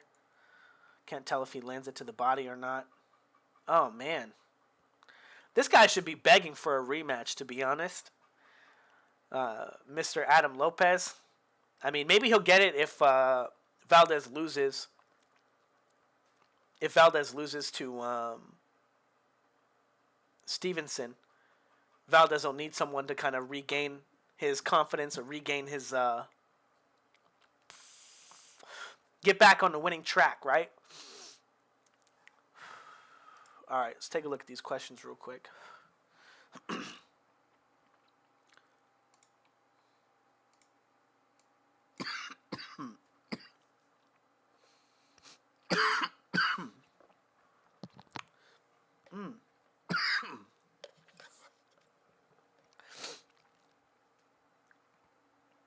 A lot of people think Bivol... Oh, yeah. Hold on a second, guys.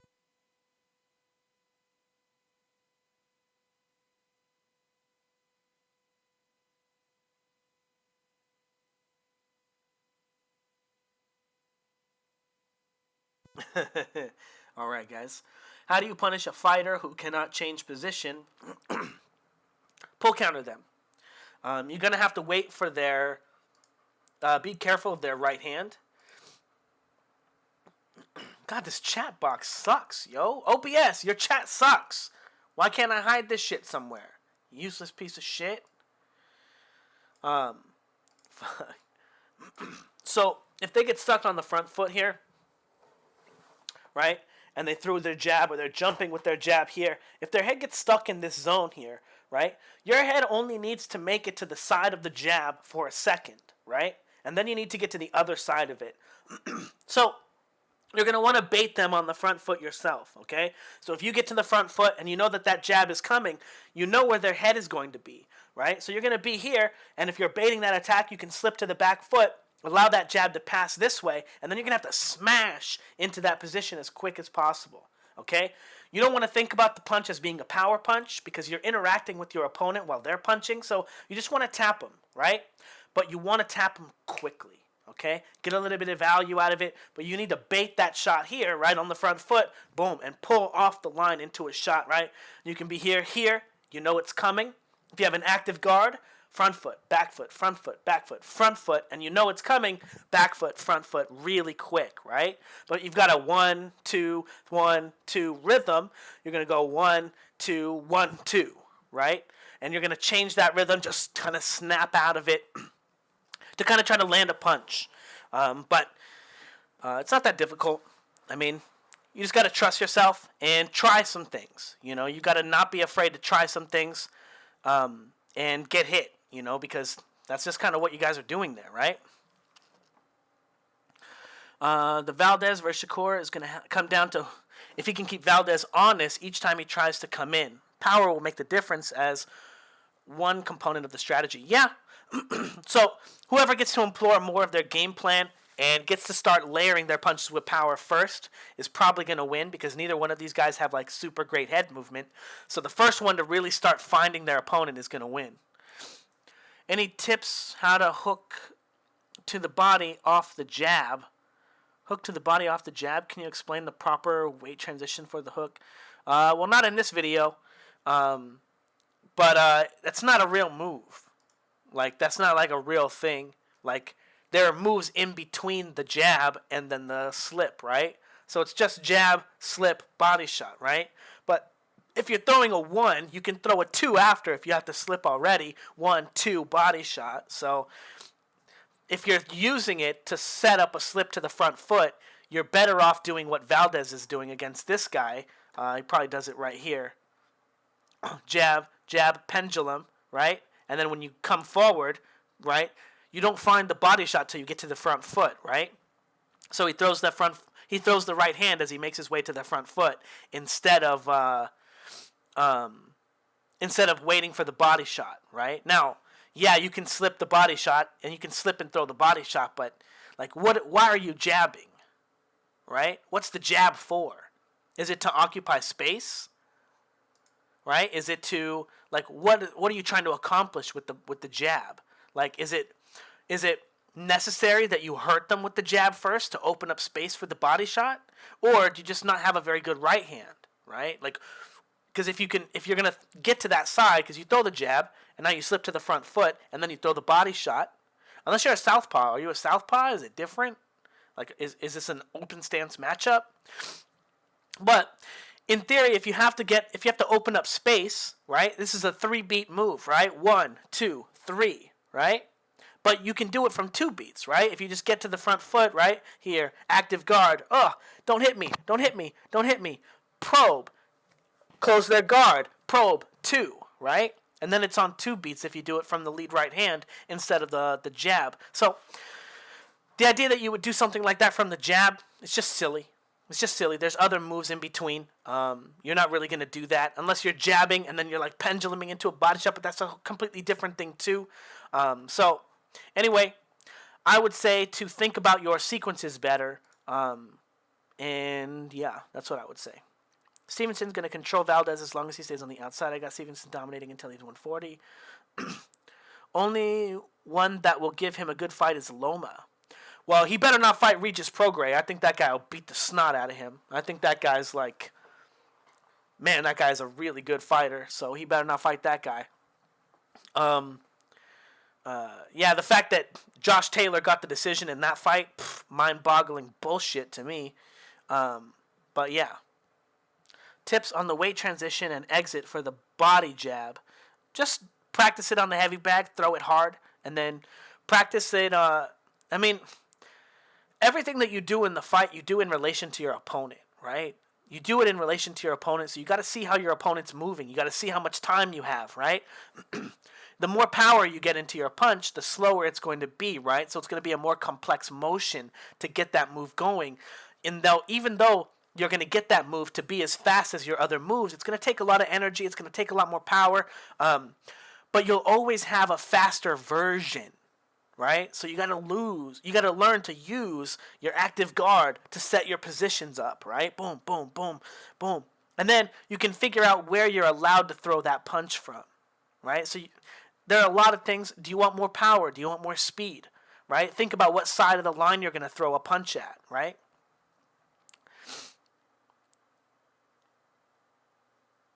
I see what you're saying. Okay, so then I would say control with the right hand first if he earmuffs, right? He's probably going to earmuff for the right hand too, right? So you can find other things in a closed stance, orthodox versus orthodox. Yeah.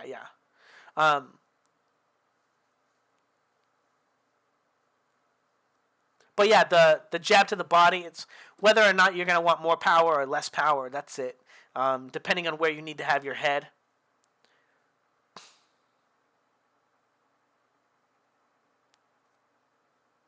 Yeah, like Broly GVC is saying, right? After you, there's a move there, right? Because there's space that you need to close, right? Otherwise, your opponent can punch right there if he's not afraid, right? So you got to control that space. You got to let him know, hey, fuck that shit, wah, wah, and then find the body shot. Yeah, I think Regis would beat his ass. I think that's a really bad fight for him.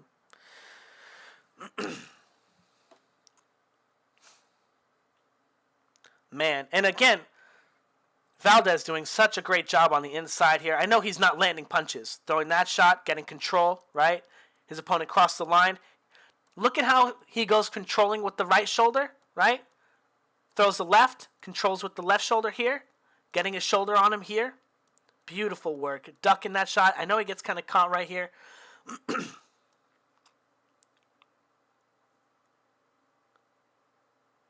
I think that, I thought Regis, I mean, I just rewatched it. I'm rewatching that fight on Patreon. I was thinking about watching it like a live stream like this, but I decided not to. But yeah, we're watching it on Patreon. If you guys want to check it out, it's $10 a month, $10 to sign up. It's not like a live stream, so there's no commercials or like there's no like chat, right? But it's the same thing as this. I just talk about the fight like this. And there's hundreds and hundreds and hundreds of videos. Like I think there's like 1,000 videos. So all your favorite coaches, anyone who's teaching boxing right now, if you want to know where they're teaching from, check out my Patreon. I promise you, it's worth it. Or if you guys want private coaching too, you guys, I do one-on-one private coaching, $50 to sign up, $50 a month. You send me videos, and I make videos like this. I do demos on the bags, and I do demos on everything, you know. As your coach, it's my job to teach you how to use all the equipment, teach you all the best drills to do to become the fighter that you want to be, okay? Now, I don't really care about what fighter you want to be. Actually, if you train with me, you're going to be the fighter that I want you to be because I get too many trolls and too many people saying A, B, C, and D. So if you train with me, you're going to know how to kick someone's ass. I'm going to make sure of it because no one who trains with me is going to leave saying I didn't learn shit. It didn't work for me. Horse shit. Okay, anyway. So, but as a... fighting on one side of the line or the other, right? Crossing the line. Now he's on the other side of the line. Gets into his defensive position. His opponent approaches the line on him, and he makes an attack. Beautiful.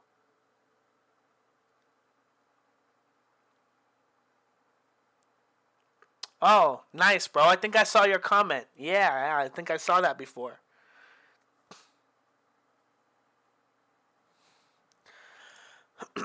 I mean, if you think that that guy has time to spend with you, it looks like he's got some decent stuff. You know, though, the thing about it, he understands, like, if you think about striking, right? Because he understands that with this shoulder here, you have better access to your left hand, right? And that's why you want to be in the, that's why you want to be in the bladed stance, right? Because he's thinking about shortcutting and getting to this jab position, right? And then he wants to add in, he doesn't know how to, without moving his head, because they teach you in martial arts not to move your head at all, right? It's all horse stance this, right? He doesn't know without moving his head how to get his shoulder to the other comparable zone, right? So, like, he's really close, but he built his style too much around, or his theory too much around martial arts and not boxing, you know? So, yeah, I actually haven't seen all that much about his stuff, but someone sent me a video. Because after I did a video on him, I did one on Franz Sanz and Tony Jeffries and Coach Anthony. They are all getting in together with like a little support group and sending messages to each other. And Icy Mike. But anyway, I saw someone send me some videos of him teaching some of my boxing. Yeah, can't cross the line, right? How do you get safe? You just get buried by Wing Chun, right? Anyway, we got a little bit more of this this fight to go. Decent hand speed there. Not often that we get to see him throw so many ones and twos, right? But his opponent's entering his line here, right? Usually Oscar Valdez is trying to be the one going forward. which is a really interesting wrinkle too. Oh man, I got some dope ass. If you want to check out my Patreon too, the private coaching, if you're interested in learning kicking, I teach kicking too. I don't teach it like openly here, you know, but like kicking and active guard and movement and, you know, all that stuff, all that touch butt stuff you want to play. I know how to play. So, anyway,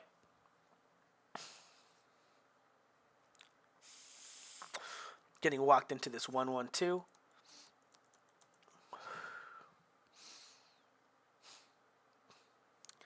And again, the only jab that he has, right? Front foot, jumping with the jab, and he usually pendulums after this one, right? So good that he can roll. Real quick, you guys. Fouts heavy bag drill. We throw the one straight punch, roll. Straight punch, roll. If you want to get good at getting your head off the line after you throw a jab, boom, roll, right? My drill is way better than any drill he's been doing. And it'll help you learn those rolls really quickly. In fact, all of those drills, if you do the most difficult ones, right, the blocking and the rolling and stuff, they're much, much, much more comparable to doing pad work drills with somebody than just doing the heavy bag work, because it's a lot of your non-punching activity that gets transferred over to your fighting in the positions. I mean, obviously the punches do too, but people don't really notice the punches as much as they notice your head movement or your rolling or your, you know, that kind of stuff. Oh, god damn it, I hate these things. Oh, this is the 1-1-2 from the same round. Yeah. Ooh, that was good. So Valdez, leaning to the front foot, gets his guard up, crosses the line, and then comes back across the line with the little hook right there. I can't see if he steps with it. Yeah, it looks like he steps into it. Pretty clean move right there. Pretty nice.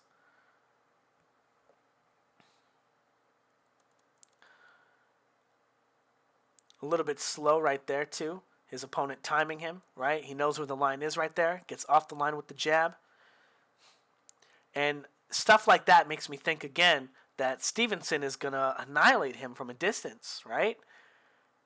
Uh-oh. Illuminati. He's going to annihilate him from a distance because he's so quick with his straight punches. And this guy being able to outbox Stevenson on the outside, even though this guy was very green, right? This guy was really, really young in his career.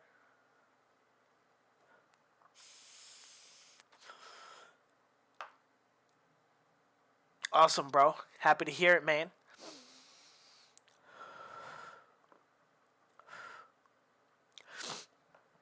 But yeah, this was a really big step-up fight for this guy.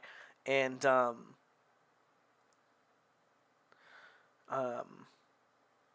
yeah, he really showed a lot of holes and a lot of flaws in, I don't want to say Oscar Valdez, right, explicitly.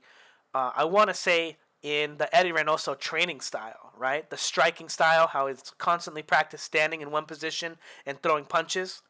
Striking is an important part of boxing. It's definitely an important part, and you do want to practice your striking separately from your boxing too, to burn out and stuff, but it's important that you practice the boxing too, right? You got to practice all the moves. Beautiful work from him there.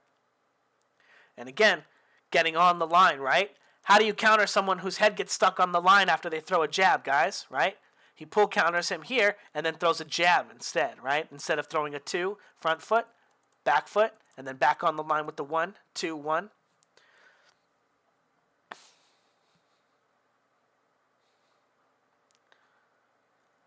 Pretty good maneuvering around the line there for Adam Lopez, even though he looks very fragile.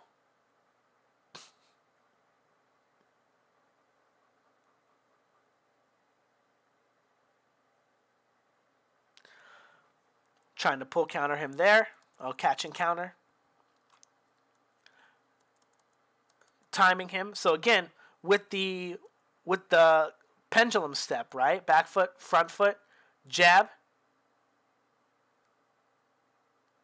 And then he pendulums with this shot, and he's supposed to move into that right hand. But again, Stevenson is a very quick-handed boxer. This pendulum step is going to be very difficult off that rhythm, off that timing, off that move. It's going to be very difficult for Valdez to get off. So I don't think it's going to be a big value. Valdez was in between style on this fight. He actually was down on the... Yeah, I do think he was down on the scorecards too.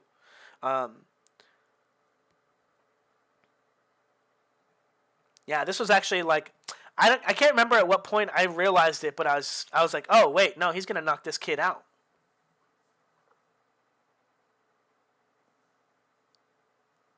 Nice. Cool. Very cool, James. Ooh. Now, again, getting to the front foot and that little leaping hook right there. That thing's pretty cool right there. Yeah, I see what you mean. But very similar, right? So, if he can draw an attack from Stevenson, right? Maybe he can walk him into a shot like this if he's circling that way. Oh, so he hurt him with the left hook, right? Yeah, he did. And again, fighting on the inside, right? I think that even though that's not technically on the inside, they're still on the outside while that engagement begins. His striking is just so good. He can catch you with the shot and hurt you. And Stevenson probably hasn't been in the ring with someone who's going to have as much random pop as he is, right? Because he's not very clean because his head doesn't go to position 2, right? He stays mostly in position 1. I'm not sure what I'm going to do with the streams yet. I was thinking about it.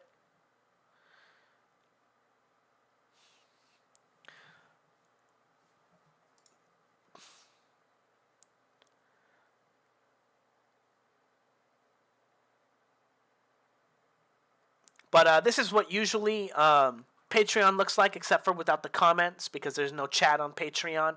But this is what all the videos look like. It's usually me either having a cup of coffee and some weed, or having a beer and having some weed, and then watching some fights. Or when I get my gym set up, I'll be doing them in the backyard or on the deck with the heavy bag, so I can do demos and stuff. And hopefully I'll be able to do that stuff with you guys while we watch the fights, and people can ask questions, and I can be like, oh, because of this. Oh, because of that. And then demo it and stuff.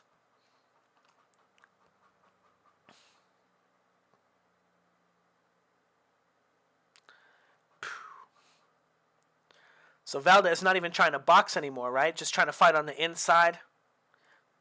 Little countering. Trying to pull counter him here. Trying to drop into this shot here.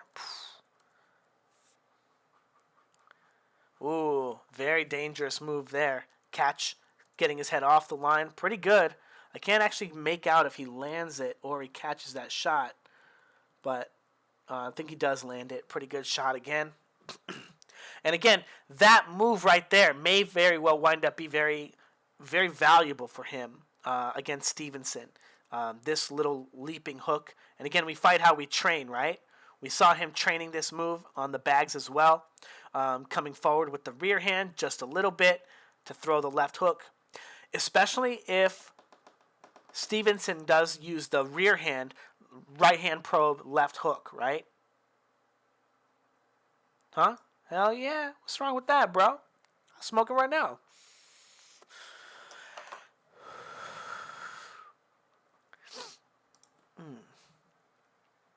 Again, getting pretty good with that leaping left hook now, right? Jumping into pendulum, though, right? Back foot, front foot, back foot, pendulum. I'm hoping to. I mean, there's only like 20 people here, so, you know, that's not super encouraging, but it's kind of cool. It's fun. Good shots. And again, very dangerous on the inside. Now, I don't know if they should have stopped it already because it looked like this guy was doing pretty good, right? And he just ate one shot, but you just can't sit on the line with someone who can just cross your line. But that was too early. That was a little too early. Boom. Boom. So I do think that was a little too early. They should have let him go down. Oh, you're welcome, bro. Hope you're kicking ass, man. Hope you're kicking ass. If you want some private coaching, man, I could really help you. Yeah, I'd love to. Yeah, weight transitions. It's actually funny, too, because I think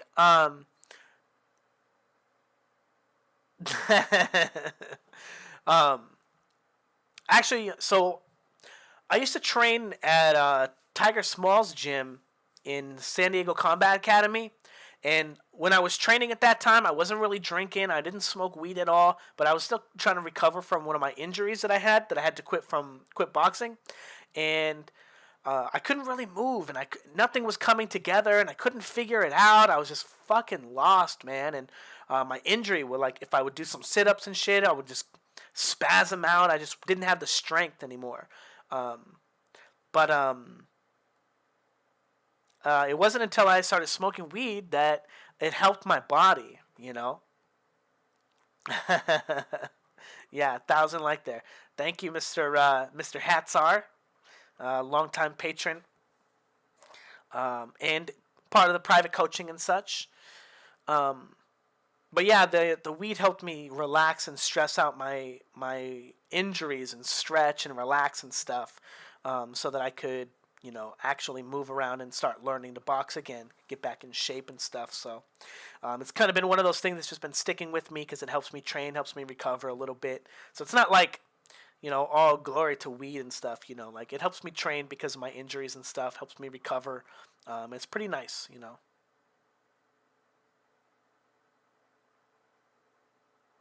Oh yeah, the pendulum steps. Usually they only pendulum with kicks, right?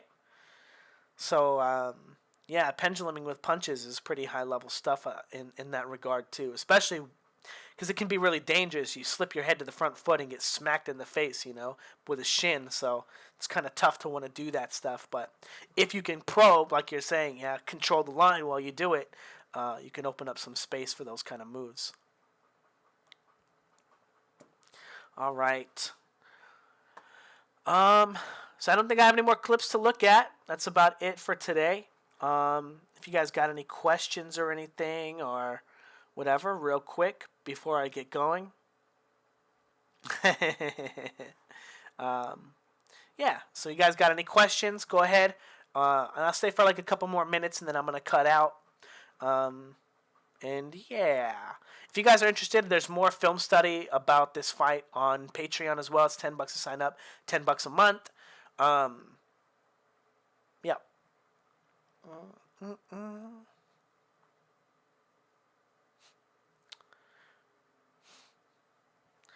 All right. I said 2 minutes, but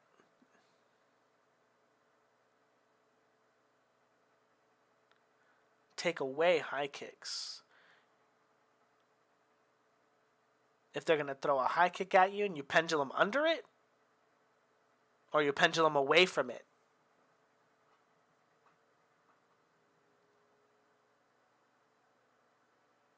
Oh, yeah, yeah.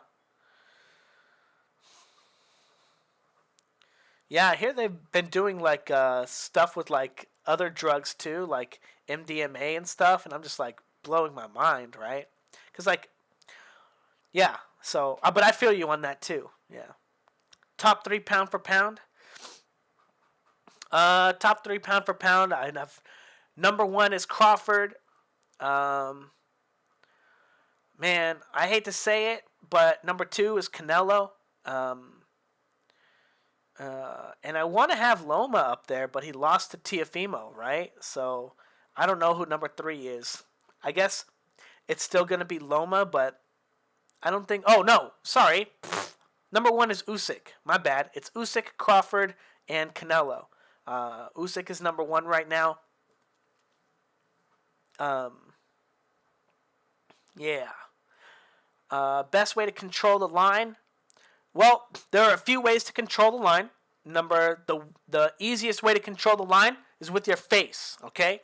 Your opponent is always going to be throwing his punches to your face, so if you block them with your face, you're doing a great job. You have perfect control of the line. Your opponent's punches are not getting past your face ever. The second best way, control it with a block, okay? You're just going to want to get into your position, keep your hand up like this, and then control the line, right? And if your opponent doesn't change positions, right? If they're just throwing jabs, pop, pop, right? If they're just throwing jabs, boom, boom, boom. They're not going to be able to get through the guard, so you can just sit here. And as soon as they throw a right hand, you got to be ready to change positions with them, right? Very dangerous to sit in that position, right? So The next way is to start controlling the line a little bit with your hand. Now, you're going to have a little bit of space between you and your opponent, because as soon as your hand starts coming out here, they may try to punch over the top of it, right? So you got to learn how much space you're getting, right? Get off the line, right? Control, until you can open up space to throw a punch, okay? So you're going to have to use your hand to control the line, all right? Step number 1.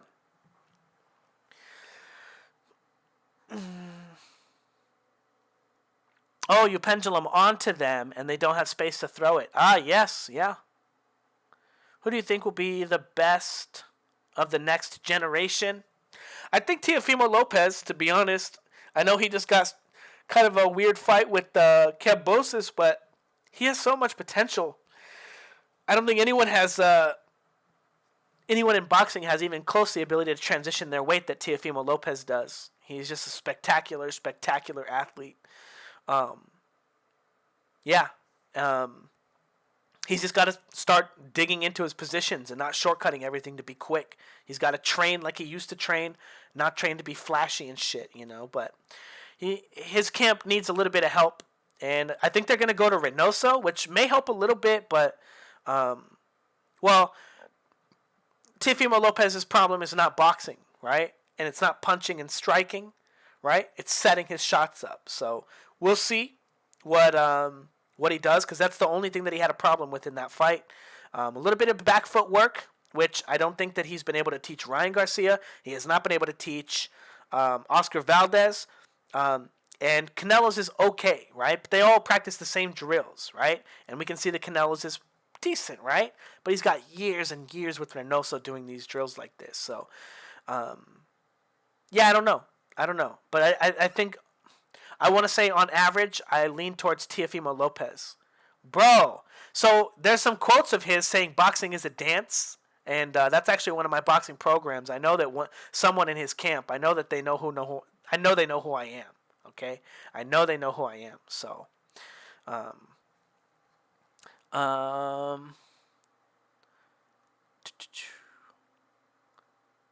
is Keyshawn Davis good? Bud was hyping up. I don't have any idea who that is. Do you have a link to one of his videos? I'll open it up. Is that pound for pound resume wise or abilities wise? That's resume. Canelo's only on there because of resume. It's tough to take it away from, because I thought he lost both Golovkin fights. I have to rewatch him, to be honest. I should rewatch him. But that's resume wise. Ability wise, I think Lomachenko's still number 1. I think Crawford would be man, it's tough. It's tough to say Usyk or Loma, because I think Usyk's a better puncher than Loma. I don't think Loma's a puncher. I was watching my friend.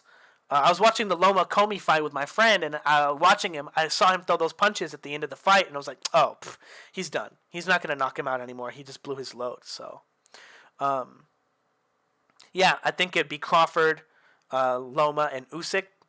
And then, I know the Kambosos fight didn't go his way. I know it didn't go his way. But Teofimo Lopez is up there for me, too. He's just so young, right? He just got to get a little bit of seasoning on him. I know he's a world champion. But, Anyway, Lopez, that'd be dope. Usyk beats all the heavyweights right now. I think so. AJ versus Fury. So I actually did film study for that fight, in the hopes to get it to their camp, and I think I got my film study to their camp. So I picked Joshua to win against Fury. I think Fury's easy to time. Deontay Wilder is not a boxer. Joshua wants to be a boxer, and I think the boxing style would be pretty difficult for Fury, for how he's fighting now. So I think that AJ wins that fight. I do think that Usyk beats them all. I think Usyk beats the dog shit out of Tyson Fury. Tyson Fury is probably going to try to be dirty, right? But you don't get away with that shit against the prince of boxing, right? Alexander Usyk. That guy's boxing royalty. He's so fucking good. Very few people in history are ever going to get to that level, like ever. So very, very good fighter. Yeah, but yeah. Opinions on Coach Barry Robinson. So Barry Robinson was the first video film study artist that I've ever seen. I used to do film study and sit at Starbucks for hours and hours and hours and watch tons and tons of fights and do film study, and I never even thought to call it film study. Right? I never even thought to call it. I didn't know that was something people shared with other people. So he was the first person I ever saw share film study. And I thought it was pretty interesting. I was like, oh, cool. He has a way to talk about boxing, which was pretty cool. Controlling your opponent, right? And I'd never heard that term before, but or had it called that, right? Oh, you got to feint, right? That's all you ever hear from your opponent. You got to feint them. Right? And it's like, what? So when you're learning it, you're not thinking about, oh, you got to control them, right? It's a much more fight-friendly way to say that, right? Because you got to control your opponent means so many different things, and you got to feint your opponent only means one thing, right? But the idea, so it was really cool to see those ideas and the idea of sharing your film study. So he was the first person I ever saw do film study, and it was just a little bit before I started my channel, but I left a comment on one of his videos, and he left me "you're a dumbass" comment. It was one of those comments he leaves to a bunch of people that he said, oh, anytime you say this, I'm just gonna say you're a dumbass, And then it's funny because becoming a YouTuber after him, I realized why he was doing that, because you get so many dumb fucks who say stupid ass shit all the time, and just man, I'll beat your ass, motherfucker. But and then he made the video, his very next video about the topic of my comment, and agreed with me after calling me a dumbass. So I never watched this shit again. But I think he's an okay coach. I think that he doesn't understand body mechanics. He doesn't understand how to generate power. He doesn't understand how to teach power. But he understands controlling your opponent. And I think that he's very, very brilliant in this idea. Yeah, I think he's really, really smart. If you get the opportunity to train with him, you should absolutely take it, But I don't know that he can teach you how to fight, with your body, right? The body mechanics to perform the things that he wants you to do, other than just doing them repetitiously thousands of times, which will only get you so much value, right? So anyway, but yeah, he's okay. Cool. I think there are videos of Keyshawn Davis on Top Rank's YouTube channel. Oh, thanks. I meant in the stream, so I don't have to go find them while I'm streaming, bro. I'm not going to go look for them right now. I'm a legend. Thank you, bro. Appreciate it. Okay, you call me a legend, and then you said Otar. I don't know who that is. I hope that it's not the next Charlie Z, so I'll just say thank you. Crawford smashes Spence. Easy work. Spence is old guard. He's the last of the old guard fighters. No fighter that can't move his head like Errol Spence will ever make it to a title again. Not necessarily true, right? But for the most part. Not in the welterweight division. Maybe in the lower divisions. Someone who's really good at cutting weight. But there's too much knowledge out there. There's too much understanding of boxing for people to not only wind up not being able to move their head like Spence, but for people not to be able to beat someone like Spence now, right? And it's going to be much, much, much more common going forward that someone like that has to, can't fight, So anyway, the reason that I think Spence even made it that far, he's big. He's a big dude. And he's a southpaw, right? So he's got two advantages right off the bat against lower opposition, right? People who are not as well schooled or whatever. So, but Crawford, any generation, any time period, Crawford gives fighters hell, forever. Crawford's a very good fighter. What should kids age 5 and 6 focus on when they start boxing? Weight transitions?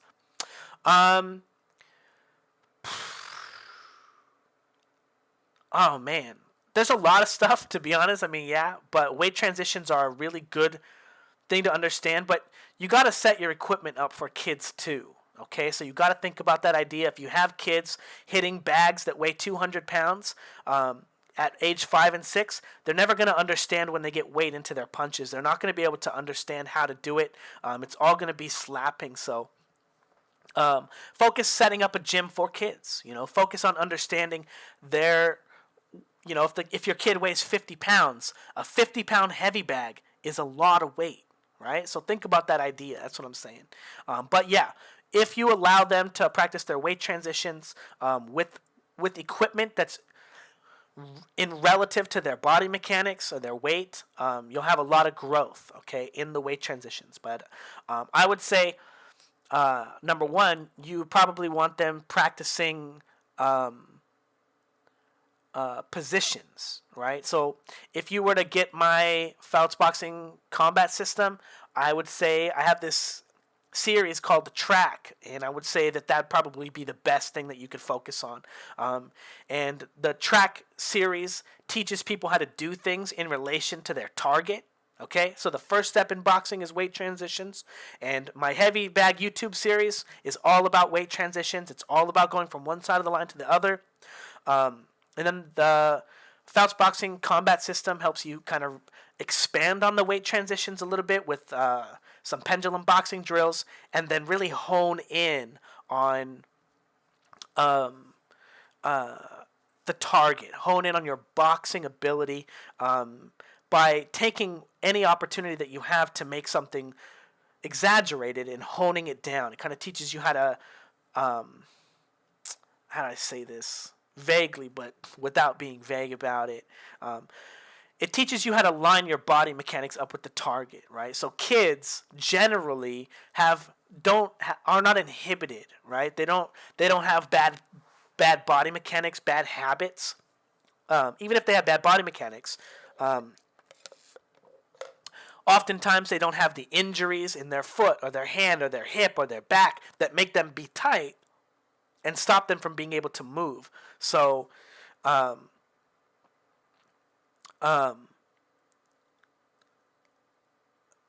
getting them to learn to do things in relation to their target, right?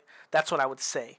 But they'll be able to do the moves. They'll be able to do the weight transitions. They'll be able to do all that stuff pretty freely because they don't have the, I don't want to say just injuries, but just poor athletic technique, right? They just don't have those flaws because they're kids, right?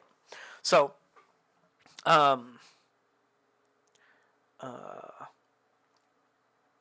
let's see. Proper body mechanics in your striking drills is more important than necessarily just repetitiously weight transitioning. There you go. Yeah. Kinda. Okali will beat Usyk. I don't think so. If you're teaching a total beginner, what are the things you teach them in order? You can just name them. No need for detail. So like this gentleman, James Kendrick, said, weight transitions, right? Teaching someone to transition their weight is number one. Teaching someone to transition their weight is number one. Most people have a problem learning this, and this is what real athleticism is. So in the Fouts Boxing combat system, I have some drills that specifically teach athleticism, teach you how to do it in a boxing pendulum kind of way. So if you're not super young, if you're not a kid, you want to teach someone to become an athlete first. You want to teach them strength. You need to get them in strong enough to do the things you need them to do. Then you need to teach them to cross the line, transition their weight, change positions. Then you need to learn to teach them to box and teach them to do everything that they do in relation to a target. Okay, and that's what I'm suggesting to James Kendrick. Kids don't often have the problems that. Who are you, Mr. Nerux DBS? You're the guy that was stalking me at the gym yesterday, right? So this guy stalked me at LA Fitness, and now he's in my channel trying to tell people how to do stuff. Do you work there? Nerux DBS? Do you work at the gym? I might be coming back today. Are you working? Because we should have a talk about you stalking my workout and then coming to my work and then trying trying to talk shit and saying all this stuff because you don't know what the fuck you're talking about. Share the links in the stream. What links? Links to what? Oh, are there links in the chat? I can't see them, so. Setting up your punches. What's in your opinion the best way to gauge information to set up shots? What your opponent's position is. That's the best way to gauge it. What your opponent does when you move into certain positions. What your opponent does when you do stuff. Yeah, you don't really know what you're talking about, Nerix. You have no idea what you're talking about. First off, Nerix, you're supposed to learn to transition your weight when you walk. Even just walking as a human being, you're supposed to transition your weight every time you take a step. How the fuck are you going to come here and try to tell someone you don't need to learn how to transition your weight when you punch, but they're supposed to know how to do it when they walk? Again, if you're not an athlete, you probably don't walk correctly either. So you got to learn to become an athlete. You got to learn to be strong. Then you got to learn to transition your weight. And then you got to learn how to do all that stuff in relation to your target.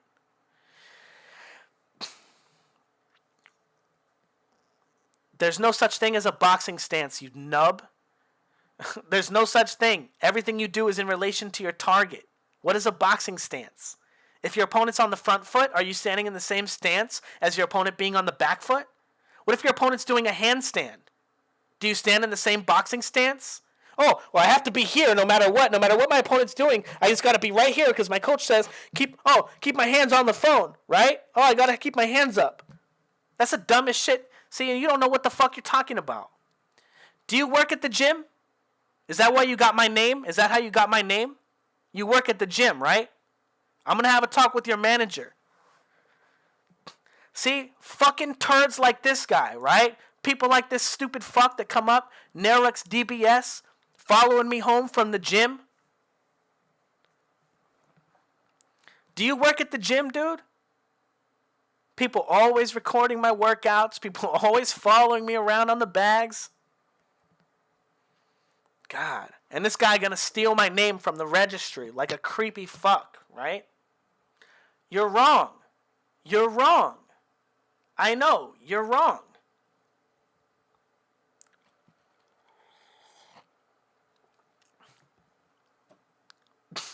Nah, you don't know what you're talking about, bro. Anyway. I think we're going to cut the stream now because now I'm just having angry conversations with this guy arguing about stupid shit. And he don't know what he's talking about. He had no idea what he's talking about. Anyway, if you guys got any questions or you guys want to learn how to become an athlete, you want to learn how to transition your weight, you want to learn how to do everything in relation to your target. I knew you did. You want to spar? You want to fight? You want to show me what you know? We don't have to record it. We don't have to embarrass you. By the way, that's like a super big violation of your ability to work at the gym, right? To go stalk somebody, you gotta go, who's that? And then you start stalking them. It's pretty creepy, dude.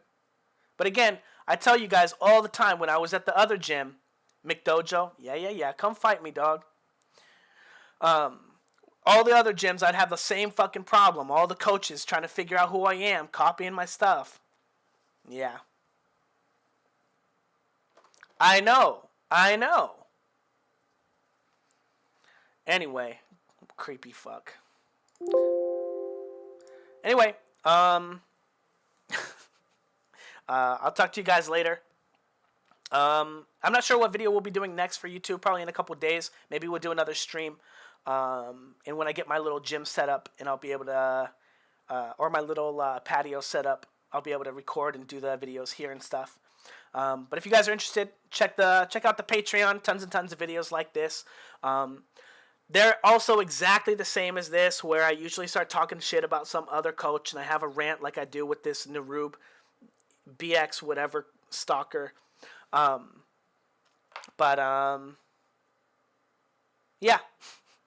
Anyway, later guys.